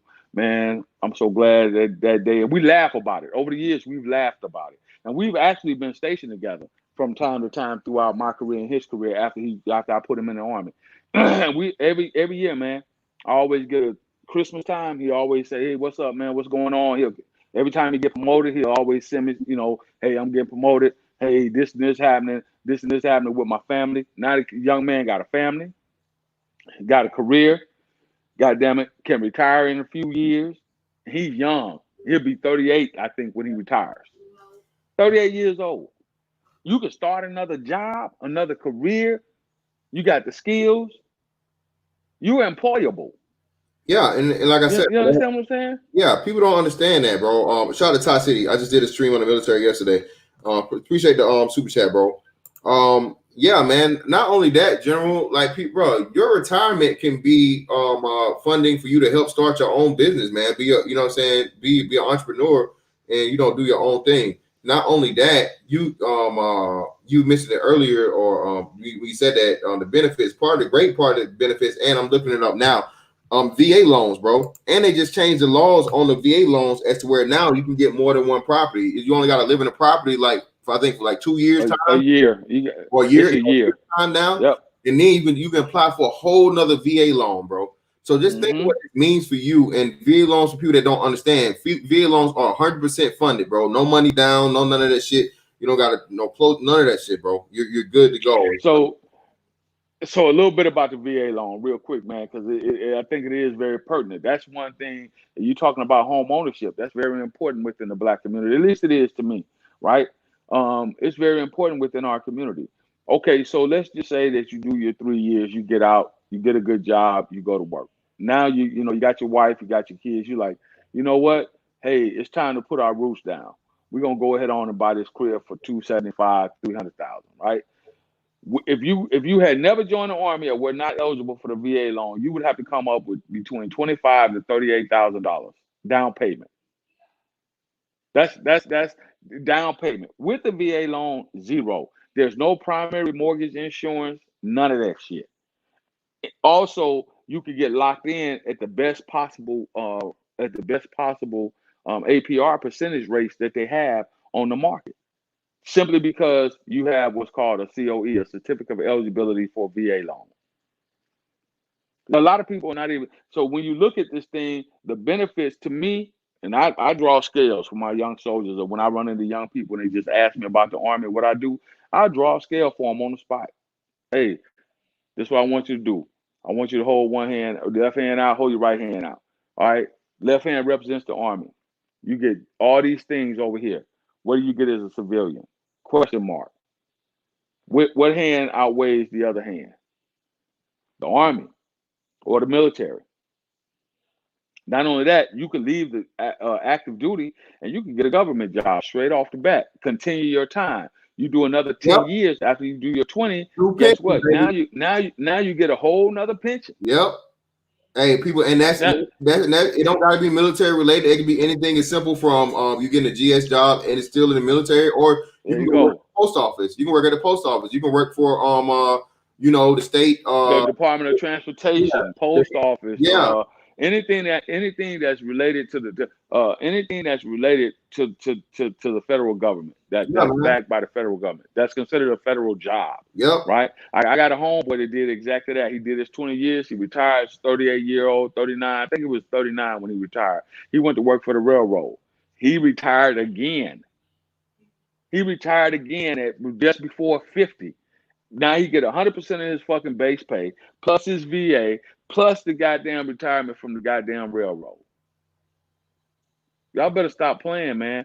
You got to catch up. This is just a simple. This is the path that I chose, and Mr. Fantastic. We just happen to run into one another across these threads, and I got some information for you, man. As far as when you're getting ready to retire, how you could, some additional benefits that are out there for you as a Almost definitely, veteran. bro. I definitely. Small business loans, Yeah. all types of shit, and they put you at the head of the list.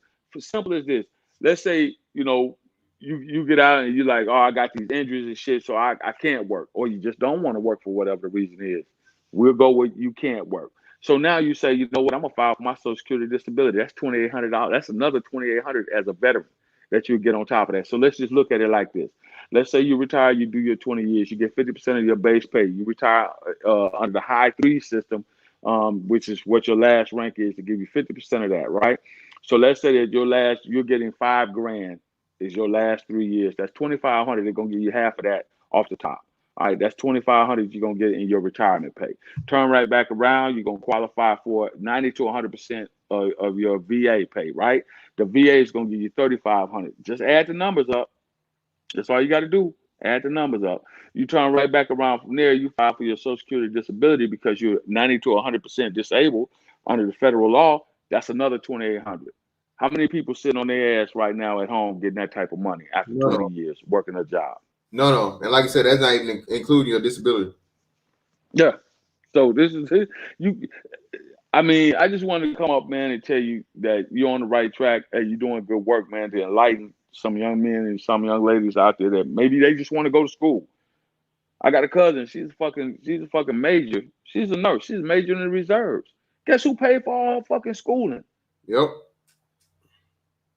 Guess who paid for her to go to RN? She went and got her LPN. She was like, cool. That's why she was active duty. She left active duty, stayed in the reserves. She said, oh, I want to go back to school. She got her RN.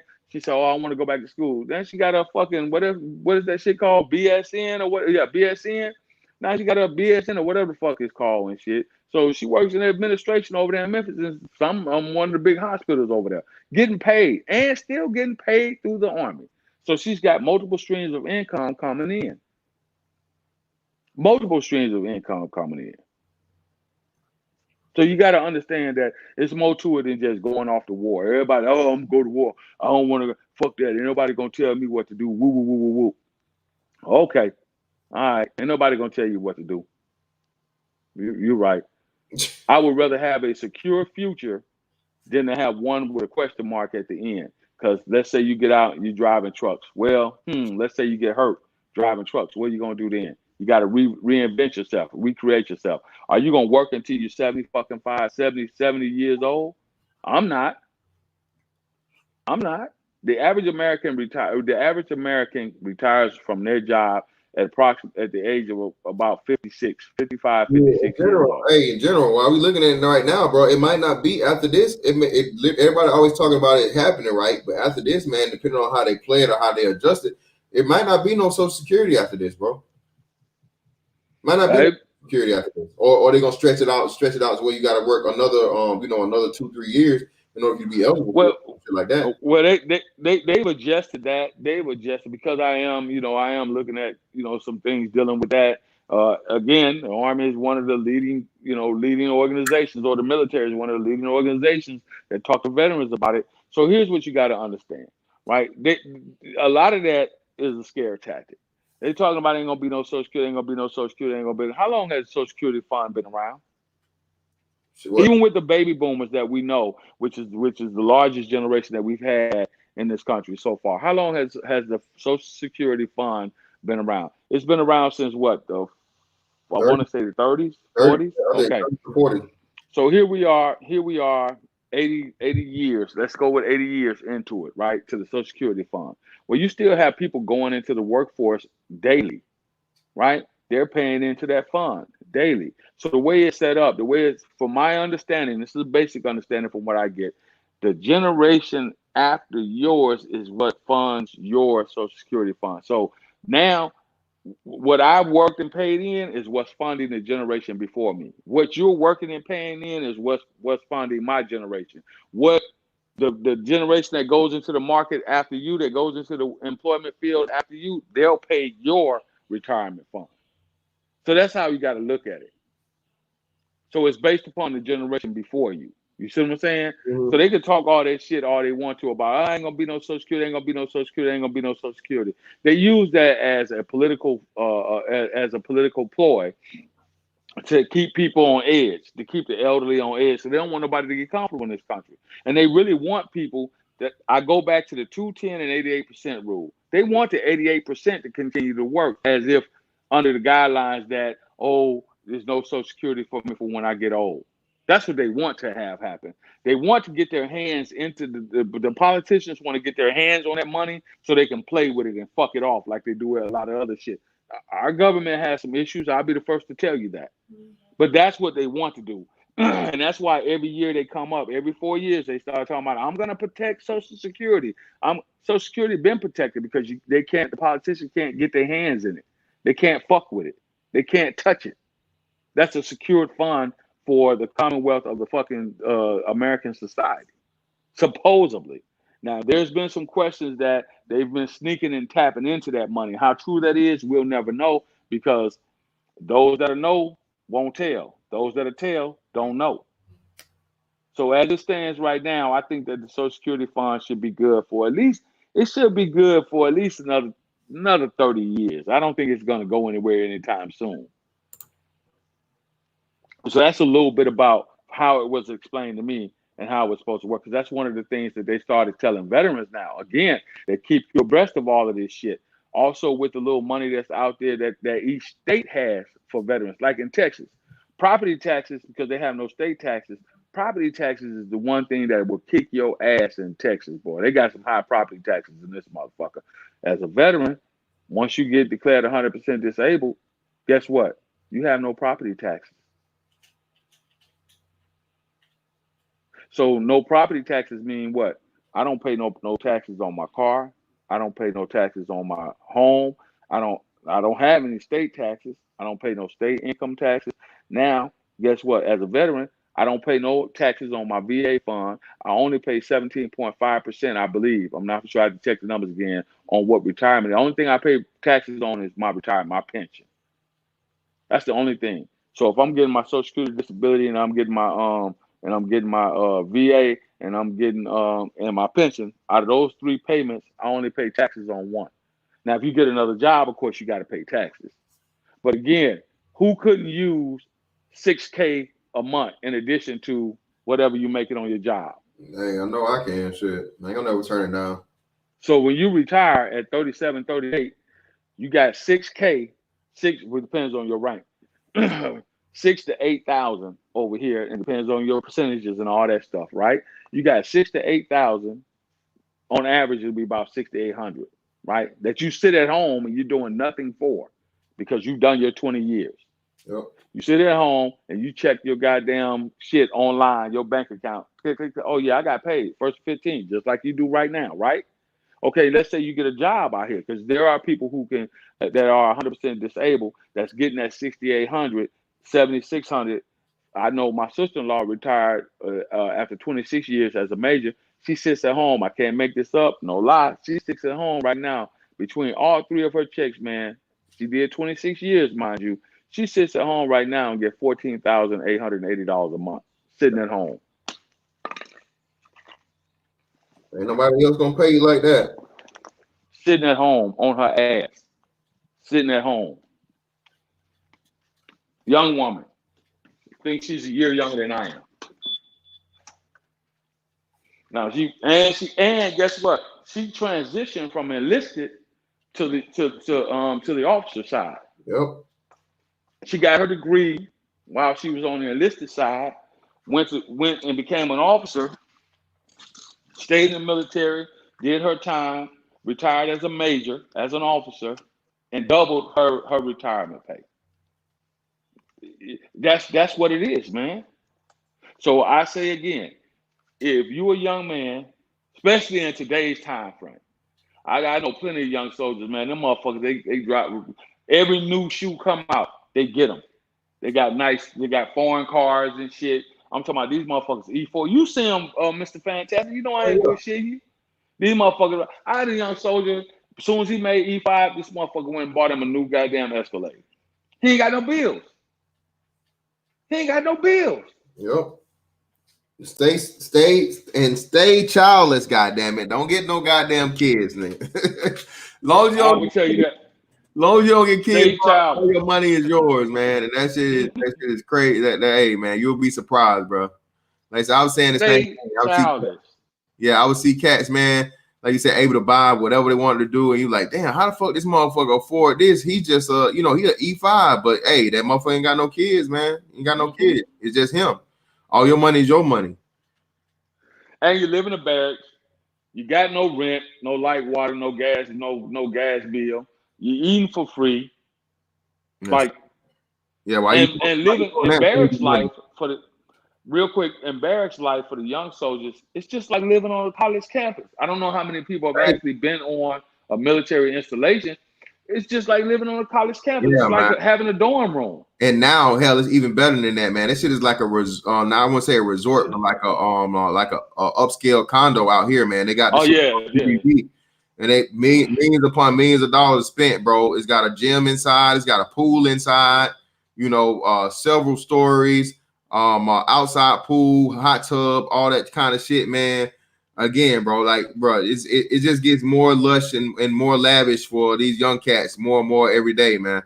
They giving these cats general in the Navy, hell, you get like an extra $5,000 just for passing your shit at boot camp for the first time. If you pass your PRT thing the first time, you get like $5K bonus. Yeah, damn, it's too easy, and it's too easy for this shit. It's too easy, man. It's too easy. But again, like you say, don't listen. If you're listening to a motherfucker, and I'm gonna tell you, this is what happened. Fantastic. You got motherfuckers that go in there and they never should have went in the army in the first place. They get kicked out. They get a bad conduct discharge because they were failure to adapt generally, because their attitudes would not allow them to swallow what little street pride they got and do what they got to do until they make a little rank or whatever. It's just like a job. I've never had any issues or any bad admin reports. Never. Because I was always, it wasn't that you just did what you was told to do. There's motherfuckers that tried that. No, I understood how to play the fucking game. I looked around and I said, if millions of motherfuckers could do this prior to me coming, and there's millions of motherfuckers doing this every day, why not me? Why come I can't do it? Why come I can't come in here and do the same fucking thing? Yeah, man. When it was bad, like when motherfuckers call you a nigger, like in the military, bro. Like, come on, bro. You ain't experiencing no shit like that. A motherfucker dare try some shit like that. Nowadays, not only do you get to whoop their ass, they getting fucking. They getting out. They getting booted out. They getting kicked out. They out of here. So yeah, man. They gone. Yeah, they gone. So it's not. It's not like don't. If you listen to a motherfucker that maybe he went in and did a year or two and he got kicked out, got a bad conduct discharge. Oh, and with that, all the positive shit on the flip side of that is the negative shit. See, I keep it real. If you know that your attitude is such where you can't fucking follow fucking instructions, you don't need to go. If you don't have the discipline to get your ass up in the morning. If you know you can't do the shit, if it's not for you, man, by all means, don't set yourself back in, because like I said, the worst thing you can do is get that BCD, get that motherfucking back. Boy, you get that motherfuckers over. You're gonna have a hard time finding a job it's just like coming out of prison with a felony. You're gonna have a hard time finding a job at McDonald's, Burger King. Man, for real. So yeah, by all means, man, if you know you're not cut off of this shit, you can't leave the street shit alone, you can't leave the nigga shit alone. By all means, man, hey, just say your prayers every day, I guess, nigga. And keep doing what you're doing. You know what I mean? Or find another way to go about it. But yeah, don't do that. And when I started my channel, man, these are some of the things that I'll be talking about, and for the veterans that are already out, because things so rapidly change, right? As you get out, it's new shit that comes available. It's new funding that comes available every day. That's just like I was telling you, some of the things I want to talk to you about. They have these two funds right now. I can't think of the name of that shit. I have to look it up and I'll get it. I'll shoot it to you, man. We'll exchange emails and I'll get you some information on that. But what it is, it's additional pay into your VA funding. So there's even additional money out there that you apply for that shit through your branch of service, just for serving as a veteran. Okay. Additional funding out there. So not only could you possibly get 3 checks, you could get 4 after retirement. So motherfuckers don't understand, man. Yeah, it ain't for everybody, but if you the average Joe, average joker coming out of high school, average jokeette coming out of high school, and you really want to go to college, or you really want to get a good base plan set for yourself, get set up, get the skills needed to be competitive just get the skills needed to be competitive in the work market, in the job market, right? That's a good place to start. I got a young soldier. He left. We came back from Iraq the first time. He got the fuck out. He walked into a job, a high school grad, and all he had was fucking certificate of training for the army. This motherfucker walked into a job at $94K a year. Went back overseas, making $94 tax free, tax fucking free, because he was a satellite equipment repair specialist or some shit. That motherfucker, man, walked in. They recruited him out of the army, and it got so bad over there. They started telling the contractors, "Hey, y'all got to stop talking to the soldiers because they're not re-enlisting." Yeah, motherfucker, like what? I could get this type of paper without a college degree. Yeah. All I have to have is this training, because you already trained. You already got the security clearance. That's another thing. They don't got to pay. Your secret. They don't got to repay. Your secret security. They don't have to repay their clearance. Yep. There you go. If you don't, I know you should have it fantastic, but make sure if you don't, if you got a secret, make sure you get it upgraded, brother, over the next year. Make sure you get that TSSCI. Make sure you get that top secret, bro. You got to get that top secret. And the reason why you get that top secret because they're paying motherfuckers right now to do background investigations for motherfuckers joining the military or trying to get government employment or even state employment. Motherfuckers that do their job, they're starting them motherfuckers out at 80 and 90,000 a year, just because they have that TSSCI, just to ask motherfuckers questions. And I'm considering doing it because I have the background to do it. I have the training to do it. And I'm considering doing it. I might make contact, with the feds and say, hey, look, this is what I want to do. What's up? Look at the openings, USAjobs.gov. Always got employment out there. Got another homeboy. Work airline, fucking what's them little police motherfuckers that be on the airplane that you don't know be on there? Yeah, Marshall, U.S. Marshals. Air Marshal, 92,000 a year. Oh, the perks come along with that. This bitch is always in some always going somewhere. He's always traveling, flying for free somewhere. Him and his family. So it's perks out there. You just got to make it fit for yourself. Plus, he's still entitled to all those other benefits that we talked about. So you can see how it compounds the benefits. Military service can really be it can be, that tool that you utilize to get you set straight, a straight foundation for you as you age, as you get older. I don't have to worry about food and all that bullshit right now. Ammunition and all that shit. I go to the goddamn depot and get all the ammo I need because I'm an active duty service member. Most of it is discounted. There's a lot of free ammo that's out there. I want to find this motherfucking AK-47 so I can get this goddamn so I can get these 7.62. I'm looking at the AK myself, man. I think I'm about to call this AK or SK. And then you go to all these motherfuckers that sell these gun shows that do specific military sales. You cop one that's $2,400-$2,500, you can get that bitch for half price. So y'all keep playing if you want to. Do what you want to do. If you want to jump out here and test the market, you didn't go to school, didn't get you a trade, you don't have any skills to be competitive in the marketplace, you're gonna be up against the wall. Or you can go the other route. And again, I'm not preaching military. I'm just simply telling you the perks that are out there for you. All that shit, listening to these motherfuckers that never been. This motherfucker that ain't never been on the military installation a day in their life, but they can tell you everything about it. You believe that shit? Military, bro. You gotta you gotta they just spit in your face, they call you a nigga, and I'm like, bro, what movies you niggas been watching? Bro, a motherfucker was there in his life. They saw Full Metal Jacket and thought that shit was real. Now there was a time when that shit was going on, but over the years, that shit improved, man. Now you got EO, equal opportunity. You got what's that shit? The SHARP, that Sapper. sexual assault, Yeah, Sapper. sexual prevention. Yeah, Yeah. Sapper shit ain't no joke either. Like, yeah, you can't. Hey, that's another thing too, niggas. Don't be trying to holler these hoes, bro. They get your ass. Hey, that's a body get your ass. You will get your ass hemmed up. Yeah. You fuck around and say the wrong thing. Put your hands on one of them. Yeah, definitely don't put your hand on now. None of that shit. So yeah, and I'm glad that I caught this stream, and I think you're doing a good job. It's good information for those that are out there.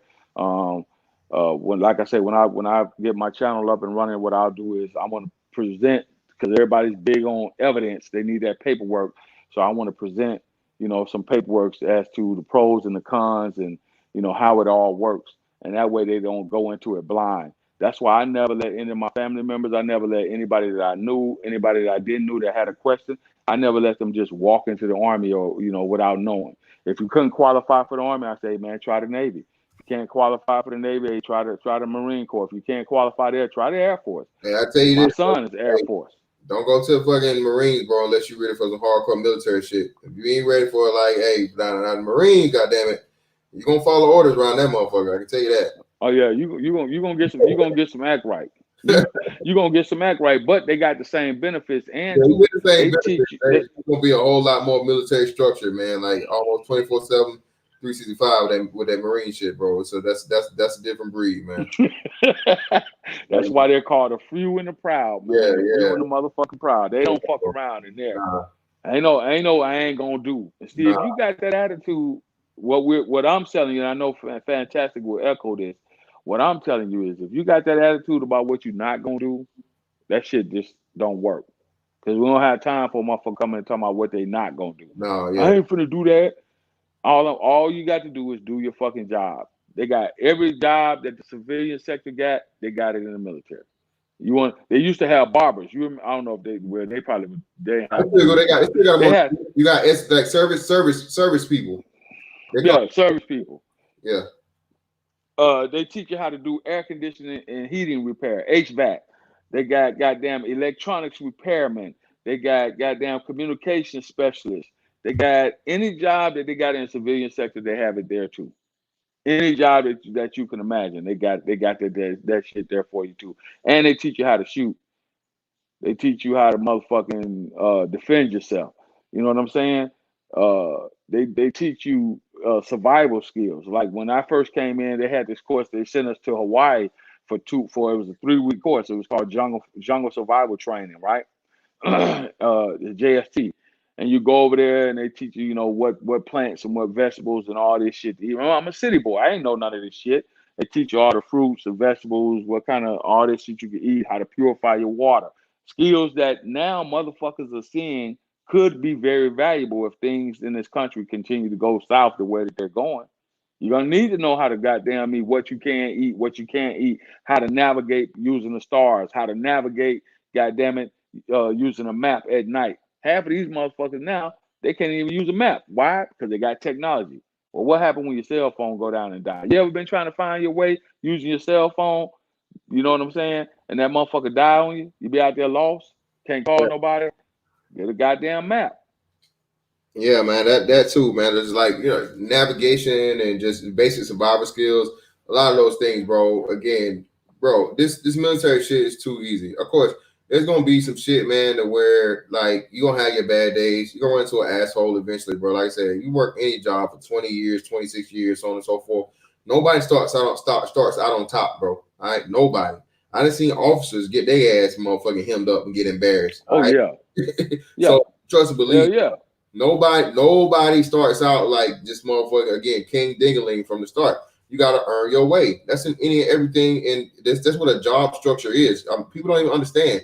Most jobs come from a military understanding. Rank structure, power structure is strictly military thing.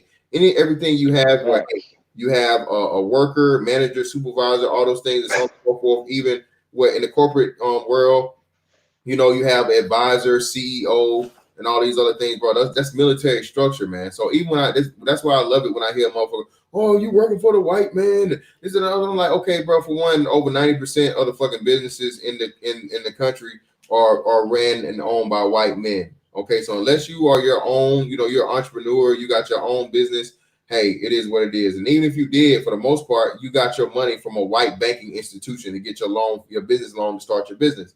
So again, man, it's just, don't be listening to these dumbass niggas, bro, trying to tell you what the military is, what it ain't. Shout out to my man Lorenzo Davis. Hey, brother. Hey, I hate it if you had a bad experience or whatever in the 80s and 90s, but bro, trust, believe me, the military is extremely, extremely sailor, troop, airman, marine, friendly now. Okay, it's so easy for a motherfucker to even get out of doing any kind of work and whatever, bro. Pull a card, pull a instruction, this, that, and the other, so on and so forth, bro. That it's nothing. It's nothing like the motherfucking military was in the 80s and 90s, bro. Hell, it's not even nothing like it was in the early 2000s when I joined. Facts. So Facts. So yeah, man, the bad that existed way back then, bro, it's very, very few and far between. And there are safety measures in place to, if you are getting discriminated against, you're getting targeted or anything like that at work, man, it's protections in place for for you to report those things and not really have to worry about it. And when all else fails, bro, like, hey, you a grown ass man, bro. It's done been times where I done had to pull a motherfucker to the side and be like, hey, bro, look, this motherfucking uniform come off. If you really want to carry this shit like that and so on and so forth, hey, and you want to, try my motherfucking manhood, or you want to keep fucking with me on some shit, you want to try and hide behind your rank, but by all means, bro, you can try that. But okay, are you willing to go as far as I'm willing to go? You gotta walk off that installation. You gotta exit that gate. At some point in time, your bitch ass gonna go outside of off this post. At some point in time, you're gonna take that uniform off. Guess who's gonna be waiting on you? Yeah, man. And like I said, I've been through that shit too. Fantastic. Guess who's gonna be there waiting on you? You gonna come off this post. You gonna go to a club. I done seen motherfuckers get their ass kicked, fucking with people on the job, thinking that rank and that uniform was gonna protect them. Soon as they leave that installation, get caught out there in the club and get their ass kicked. I know motherfuckers done had bitches to set niggas up. Hey, call that motherfucker, tell them come on over here. Motherfucker show up, motherfucker pop out on it. Yeah, you thought your ass was safe. I told you I was gonna catch you outside there. And now, guess what? It's your word against his word. Exactly, bro. I'm telling you, bro. You just gotta play the game. Lorenzo, that's it. Hey, you gotta let a motherfucker know, man. You gotta put fear in a motherfucker. Let him know, hey, I'm willing to take it, nigga. I'm willing to get the 30 days restriction for that ass whooping. Or I'll tell motherfuckers to join. I'm like, hey, bro, I just believe in, if I go to mass, you know what I'm saying? If I go to captain's mass, that's where, like, NJP, I'm gonna get my money's worth. I'm gonna make sure I whoop your ass well enough to where the money I lose out of my paycheck is gonna be worth it. You know what I'm saying? Yeah. I'm gonna be right on that borderline of getting kicked out, but I'm gonna make sure you have a well whooped ass. It's gonna be worth. I'm gonna get my money's worth, bro. And I don't think nobody wants $1,000 a month ass whooping. You know what I mean? Coming from me. I just say it in a cool, calm situation and go on by my business. And see, again, let's put this to rest. So you got motherfuckers that'll jump up and tell you, oh, you're working for the white man. Well, you stupid motherfucker. Wouldn't you rather have some niggas in the Army, the Air Force, the Marine Corps, and the Navy? You want to leave white folks with all the guns. That's what you want to do. With all the ammunition. That's what you want to do. Let's just be all real the training, now. all the know-how, all the training, all the technology. You want them to have it. Going on. You don't want no. Yeah, man. I'm sorry, fantastic. No, you don't want none. To even be able to recognize strategy that's being used with somebody trying to set up a certain, attack measures or shit around you, and you realize, like, say, you've been in the fucking situation. Oh man, what the fuck? Whoa! All the communication. This shit don't look right. What the fuck? Oh no! Whoa! Hey, y'all niggas better tighten up, buckle up. It's about to happen. You know what I'm saying? Some shit like that, man. But you can't tell these dumbass niggas nothing, man. Can't tell niggas nothing. Niggas know everything.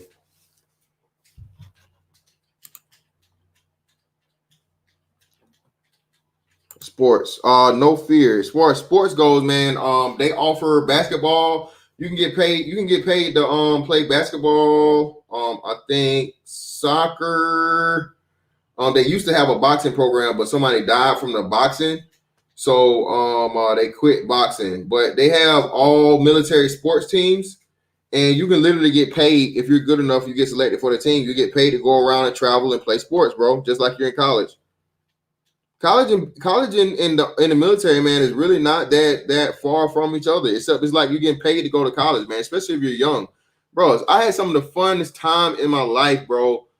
In tech school, right? They call it A school, but it's equivalent like a tech school, right? To where you learn how to do your job, and you get in the Navy. We were already in a college town in Pensacola. You know what I mean? College and military town. Bro, we was in the club. We was in Roy Jones. Roy Jones had a club back at the time. It was called Star 69, right? That was named the club back in like 2003, 2004.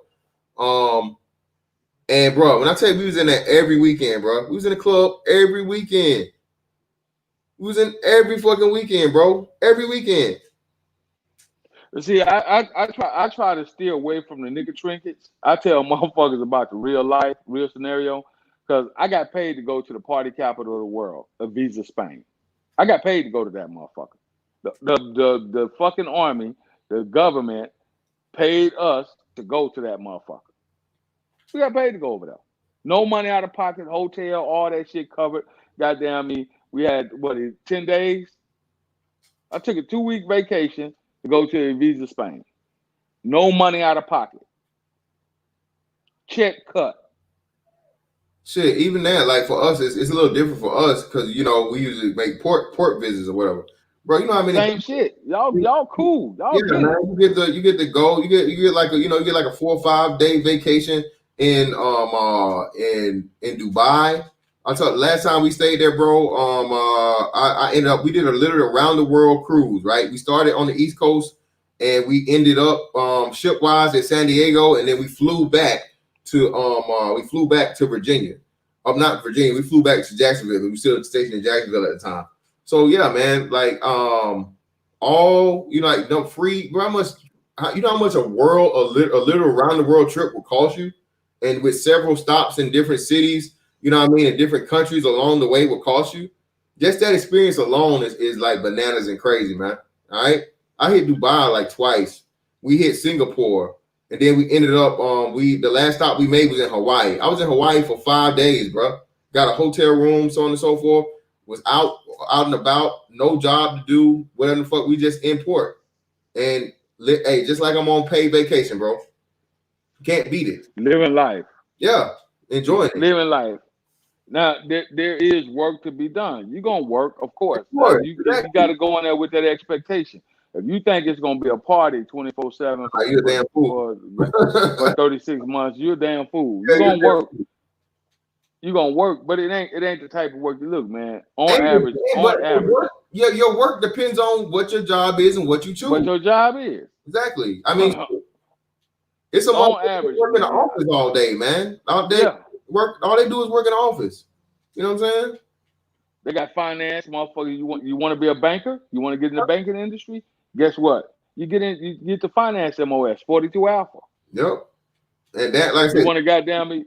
You want that with security clearance, man. Again, y'all. I don't think people are really understanding that for how much money that motherfucking security clearance is worth. You just imagine if you're like a finance manager or whatever. And like I said, you got a security clearance to where like. Now they can see you and they have you doing instead of just doing stateside shit, now you're doing international banking and shit. You know what I'm saying? Because they know you can be trusted. You already got the credentials and they just pay you up, to top you up to the next level if necessary. Building that work portfolio, building that employment portfolio. Now, if you decide, you know what, I'm not going to re-enlist anymore. I done did my 4 years. I just get out and do my 8 years on the ready reserves and call it a career. But you got all of that information, all of that skills, training, certifications to fall back on. So back to I want to add this real quick. I want to put this to rest. For niggas out there that's talking about fuck the military, fuck that white man's military and all that bullshit, do you have something better in mind? What would you suggest? And I think that will make for a good show to have some pro motherfuckers come up and talk about, the pros, but we already know the pros and we know the cons. But I think it would be a good idea to have some motherfuckers come up and talk about the cons of military. You know what, General? That's a good point, man. We'll do that. We'll set that up. Well, you show me military versus civilian. Yeah, military versus civilian. Civilian. Yeah, that's. I don't want to hear nothing about no yesteryear type shit. We're gonna talk about right now, today in 2020. March 2020, right now today, you tell me a better way for a young man coming out of high school or a young lady coming out of high school, teenager, maybe not regardless of what background they come from, unless they come from a wealthy, well-to-do background. You know, they got the money to send their kids off to college, off to get a trade or whatever. Show me a better mother. I want you to show me. I need a motherfucker to show me that. Yeah, it's all kind of other shit out there, but it also involves the federal government. It also involves, like, it was one brother, I think he came on your show that was talking about that, how they had this plan. It's another plan they got, you know, that the government is involved in. So I don't know too much about that. I ain't heard too much about that one. But I want a motherfucker to come up and tell me, show me some pros of civilian life for an 18, 19-year-old motherfucker coming out of high school. Maybe he didn't make the grades. Maybe he just skated through, he or she.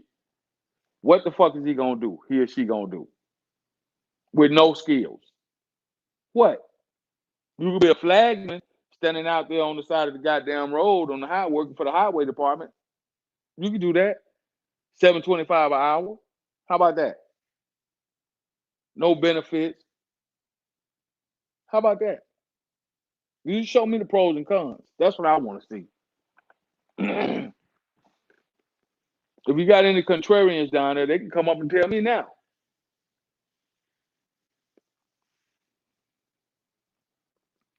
You gone, Fantastic? No, I ain't gone, bro. I just muted up. I'm trying to see the fuck going on. The fuck going on in the chat, man? These niggas is like, hell, it's about to be World War III in the chat. What the hell going on? I can't see it. Hey, man, hey, you know how niggas go. But yeah, man. Listen, bro. This whole thing, bro, is like, look at your options right now. Get your shit together if you don't already have it together. And when they open this shit back up, you need to be the first in line. You need to be the first. You need to be the first in line, man. You need to be the first in line because I'm telling you, they're gonna have to tighten down on some of the restrictions and things due to the number and the influx of people they're gonna have trying to get in. So those things that were, legal, allowable, or waivable before, some of them you might lose some of those things just off the strength of understanding that hey, they done had 10,000 motherfuckers try to get in the military, a day at this point, because the writing's on the wall at this point, man. Nothing is guaranteed. Motherfuckers don't know. Some people losing their job or already lost their job as we speak. So if that's the case, and motherfuckers have been laid off, or their situation have been cut to where they know they're not gonna be able to be employed for, God knows when else. That's what's name. You're gonna go with what? The guaranteed thing. And there's nothing more guaranteed than the military, bro, and the United States government. That first 15th paycheck, bro. Hey, I wake up sometimes, bro, and I'm like, oh shit, I got paid. Because if your shit falls on a Sunday or a Saturday, you get paid like a day in advance. You know what I mean? So it's crazy, man. I don't even keep up with it no more. You know what I'm saying? It's like, hey, I got paid. All my bills are paid. Bro, giving financial freedom and being smart with your money, bro. You can't beat it, bro. All right, that's the most important thing, man. Be smart with your money. And this thing, what's coming up right now, what's going on?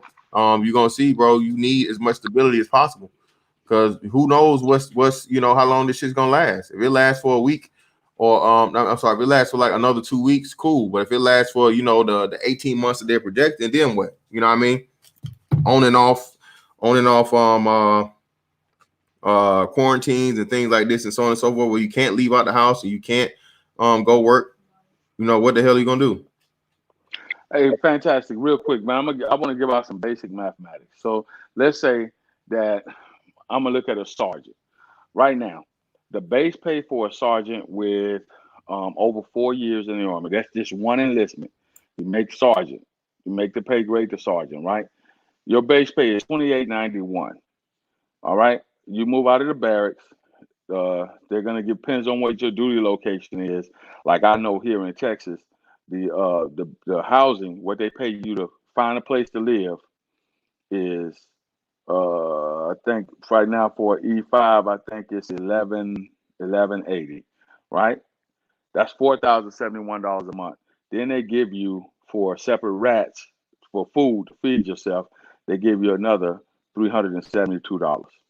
That's $4,443 a month. Single E5. $4,443 a month, single E5. That's before taxes, right? Yep. Okay, now let's do this. Let's look at times 12 months. That's $53,316 a motherfucking year. Tell me what 20 by the time you make you coming out of high school at 18, it'll take you depends on your MOS, it should take you approximately 2.5, 3 years to make the pay grade E5, right? Yep. Unless you're a fast track and you're really good at your job, you could do it in 2 years.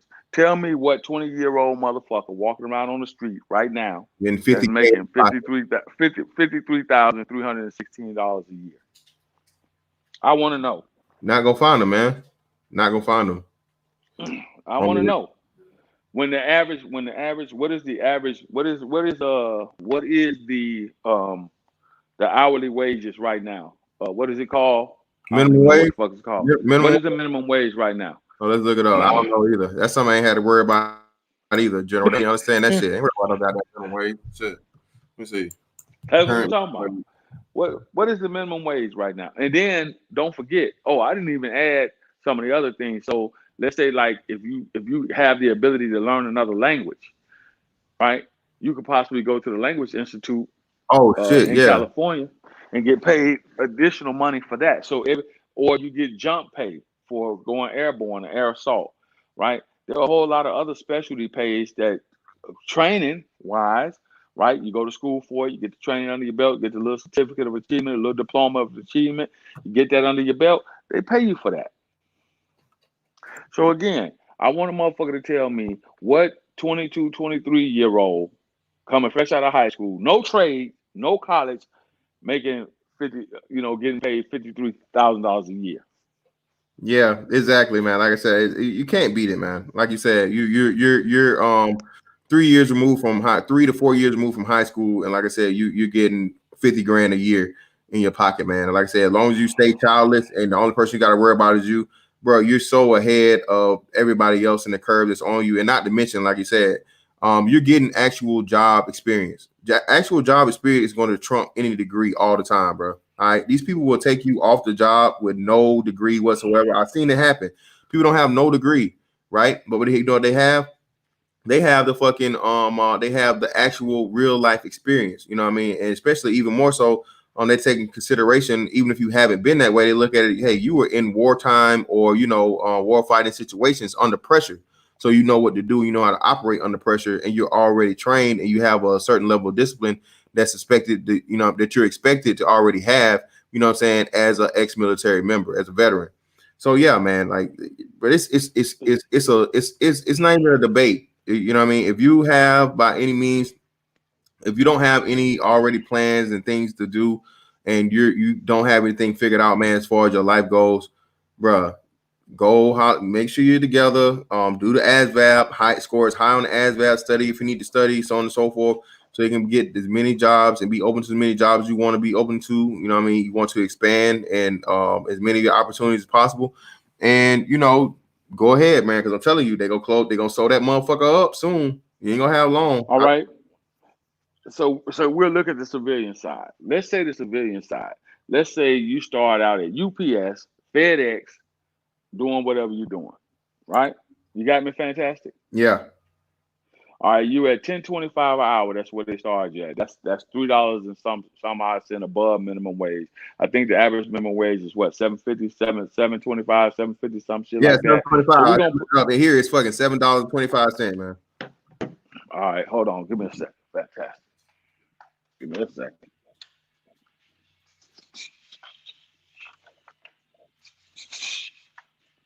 So we're gonna do what I like to call a military comparative analysis. Okay. Give me a second. Let me get my shit lined out. I'm glad I caught this stream this morning because I try to put out that motherfuckers can use. All right, you got fantastic. Yeah. All right. So we're gonna give it a boost. We're gonna say $10.25 an hour. All right. Let's say you're working 40 hours a week. All right. That's $410 a motherfucking week. You get paid every 2 weeks, time 2. That's $820 a motherfucking every 2 weeks, times another 2. That's make your month. You made 1640 just working that job alone. That's 40 hours a fucking week. FedEx or UPS. You made $1,640 a motherfucking month. All right, we're gonna go times 12 months. Who can live out of $19,680 a year before taxes? Shit, most people. 19,680.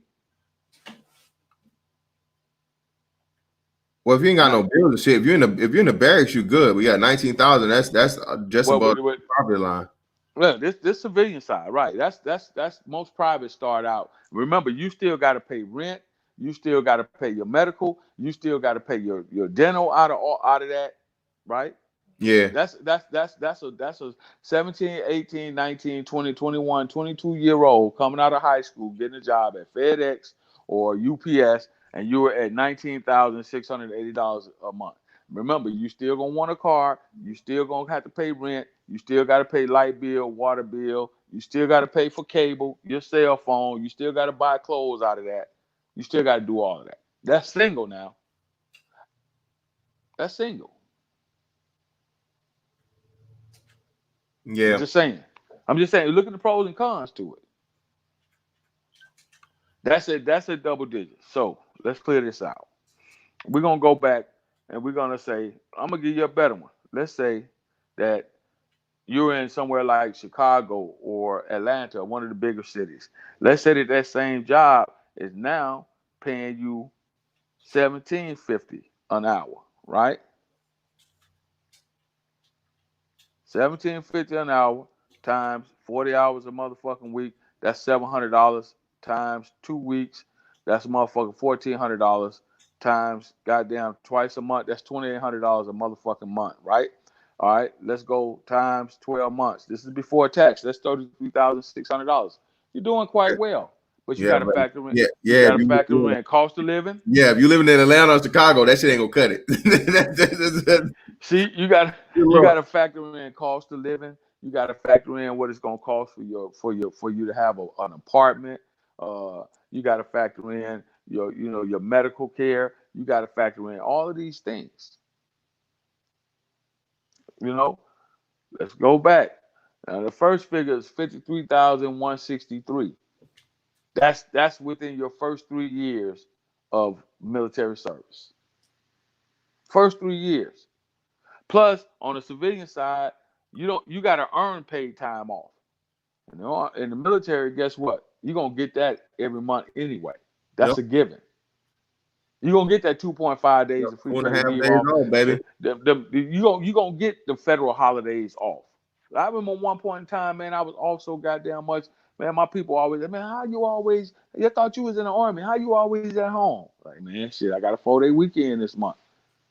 Oh, you just come like, yep, just come like that. I got a 4-day weekend, jump in the whip, drive home. Fuck it. Catch a flight, go home for the weekend, 4 days. Fuck it.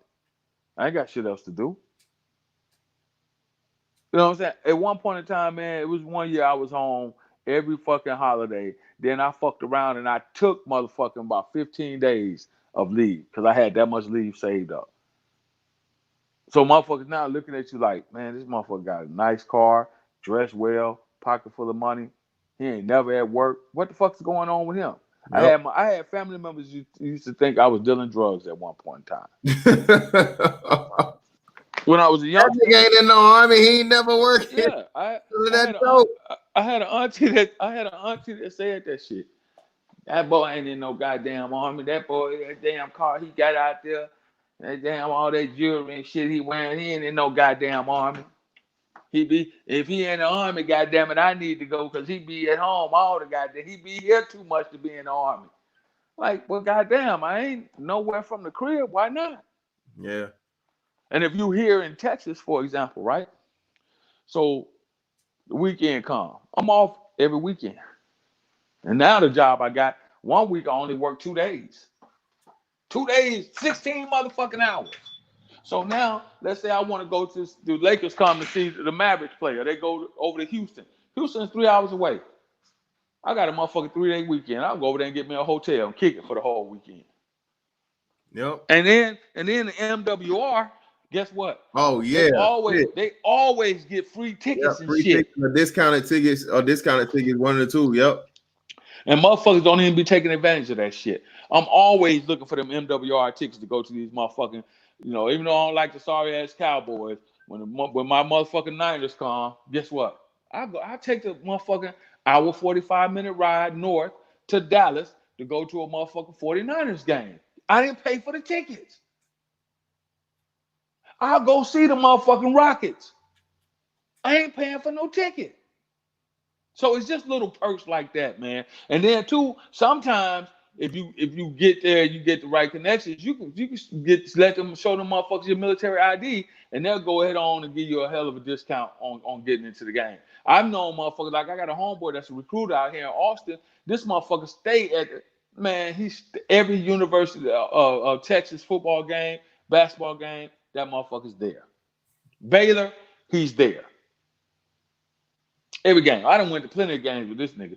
Man, hey, I got this game this weekend. All we got to do is set this little table up, represent the military for the first hour or two before the game, fold this shit up, change it to civilian clothes, boom, hit the game. So it's plenty of perks out there. I mean, lifestyle, money to be made, career-wise, security, all that great shit. So you take it for what it's worth. Yeah, man. Don't shoot the messenger. I'm just trying to tell you what's available to you. It's gonna always be some bullshit, bro. Like I said, but me personally, bro, and knowing my attitude, my persona, the way I take shit, bro, I'm telling you, bro, a motherfucker will ask me how I did. I ain't never been into NJP, you know what I'm saying? I ain't never got in no serious trouble, so on and so forth. I didn't cuss my share of motherfuckers out for dumb shit, you know what I'm saying? So if I can make it, goddamn it, anybody can make it. That's you about it. You shit. You ain't the only one. And I know some gutter motherfuckers in the army. Gutter, gangster, some real motherfuckers. Especially from South Central and out to motherfucking out of New York, New Jersey, that area. I know some real hard motherfuckers coming in. If they can do it, I know goddamn well a motherfucker that got a little bit of common sense. I know they can make it. Yep. If you got a little bit of common sense and you just, you want to do the right thing, you can make it. If not, don't even try it. I'll be the first one to tell you, hey, this ain't what you want to do, homie. This ain't what you want. Go ahead on. Before it be back to jail, you go. You don't want to come this route. I'm just going to tell you straight up. That ain't what you want to do. You don't need to do it. You're not ready. And I done had some motherfuckers when I was a recruiter, I have told motherfuckers straight like this, hey man, you'll be done fuck your life up even worse. Yep. This ain't the route you want to go to. Just you might want to try something else. Your attitude is not right for this. Because you're not finna go in there and run shit. Straight up. Back to jail you go. Motherfucker, you out of here. See you later. You can just, hey, we ain't got time to fuck with you like that. Nah. So yeah, that's what it is, man. Hopefully some people down in the chat or people that hear this, man, if you don't do it, use it yourself, maybe you will tell your people about it. You know what I'm saying? Maybe you got a family member, young family member that might want to say, hey, okay. Hey, maybe it worked out for a niece or a nephew or a younger brother or a younger sister. You know what I mean? Yeah.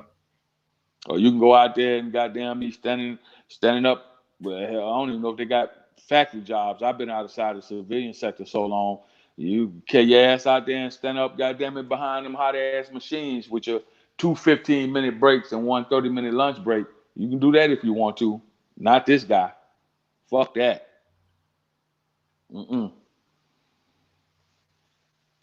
Ray Bitten said, "Hey, you got a super chat, bro."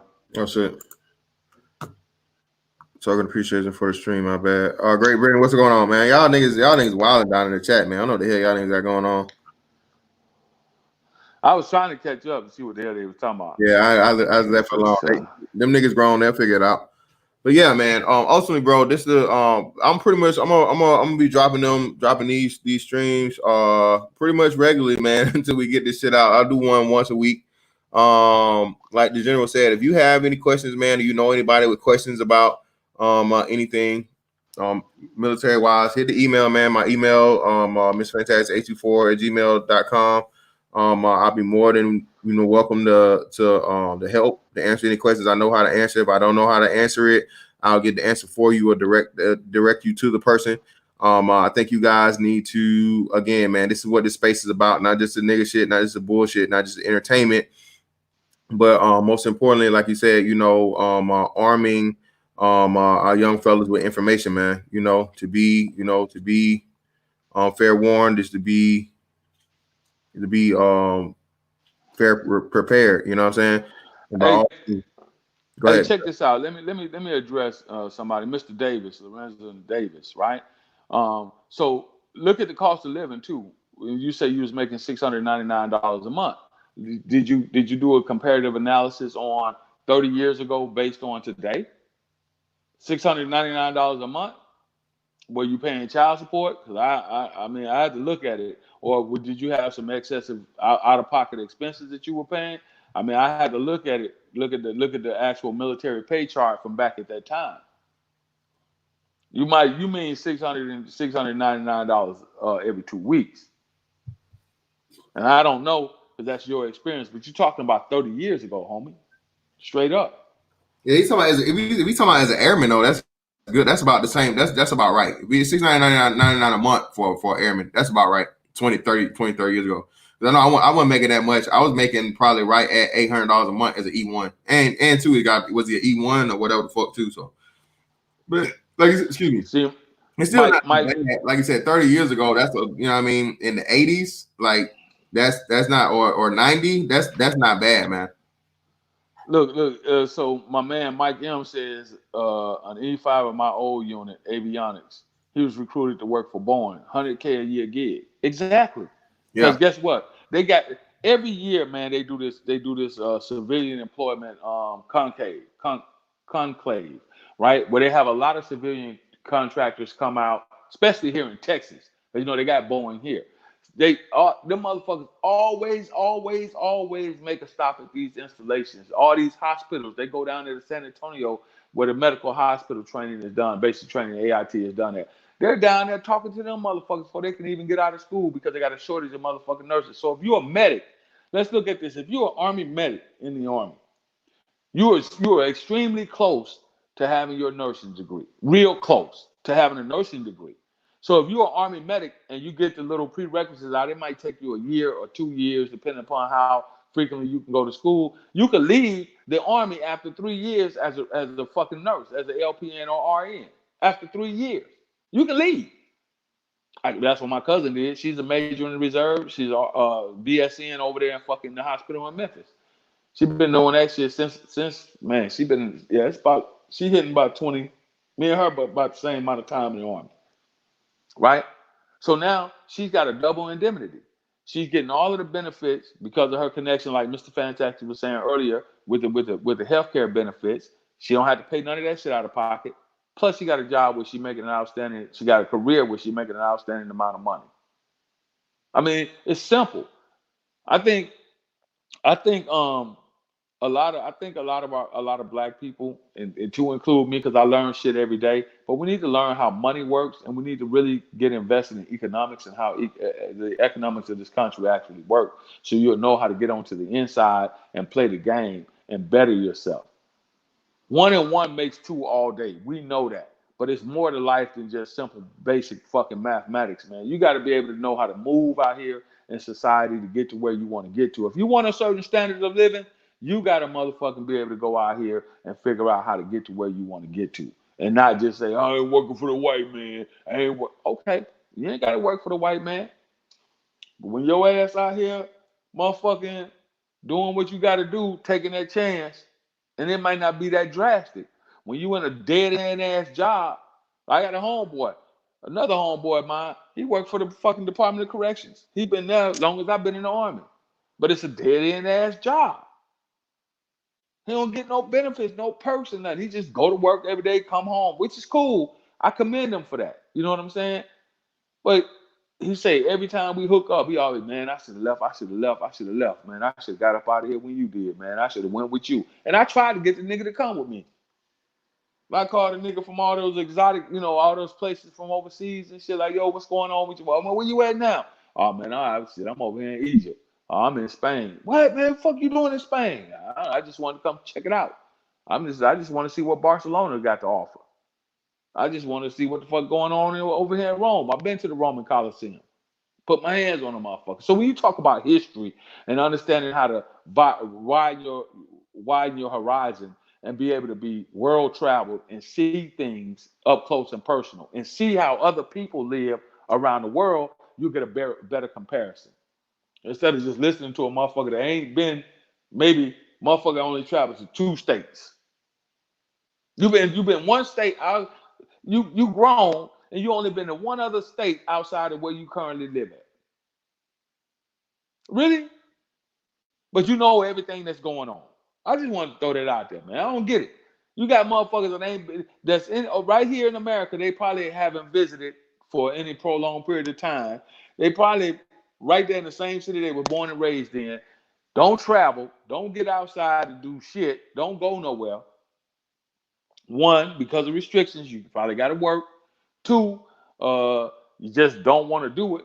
Got a homeboy, he ain't never been outside of motherfucking LA. Never. Man, I ain't go, man. Fuck that shit, man. I'm staying here. It's the crib. Locked in. Mind frame. State of mind. Locked in.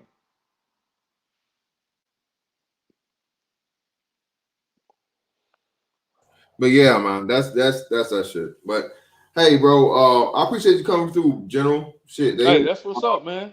Yeah, they'll figure it out. If they don't, like I say, your ass them cans of spam start running low. Motherfuckers will be at that recruiting office before you know it.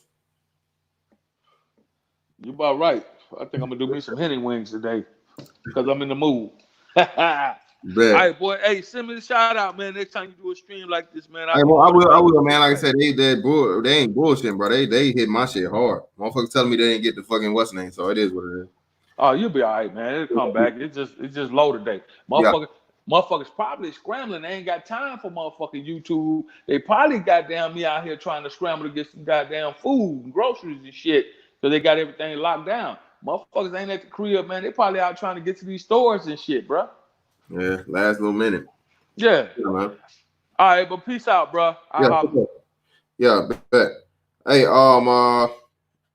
appreciate y'all for coming through, man. This shit is fucking some bullshit. But I see you, YouTube. We're gonna figure this shit out, bro. But that's it on that. I'll catch y'all on the next one, man. I'm holla.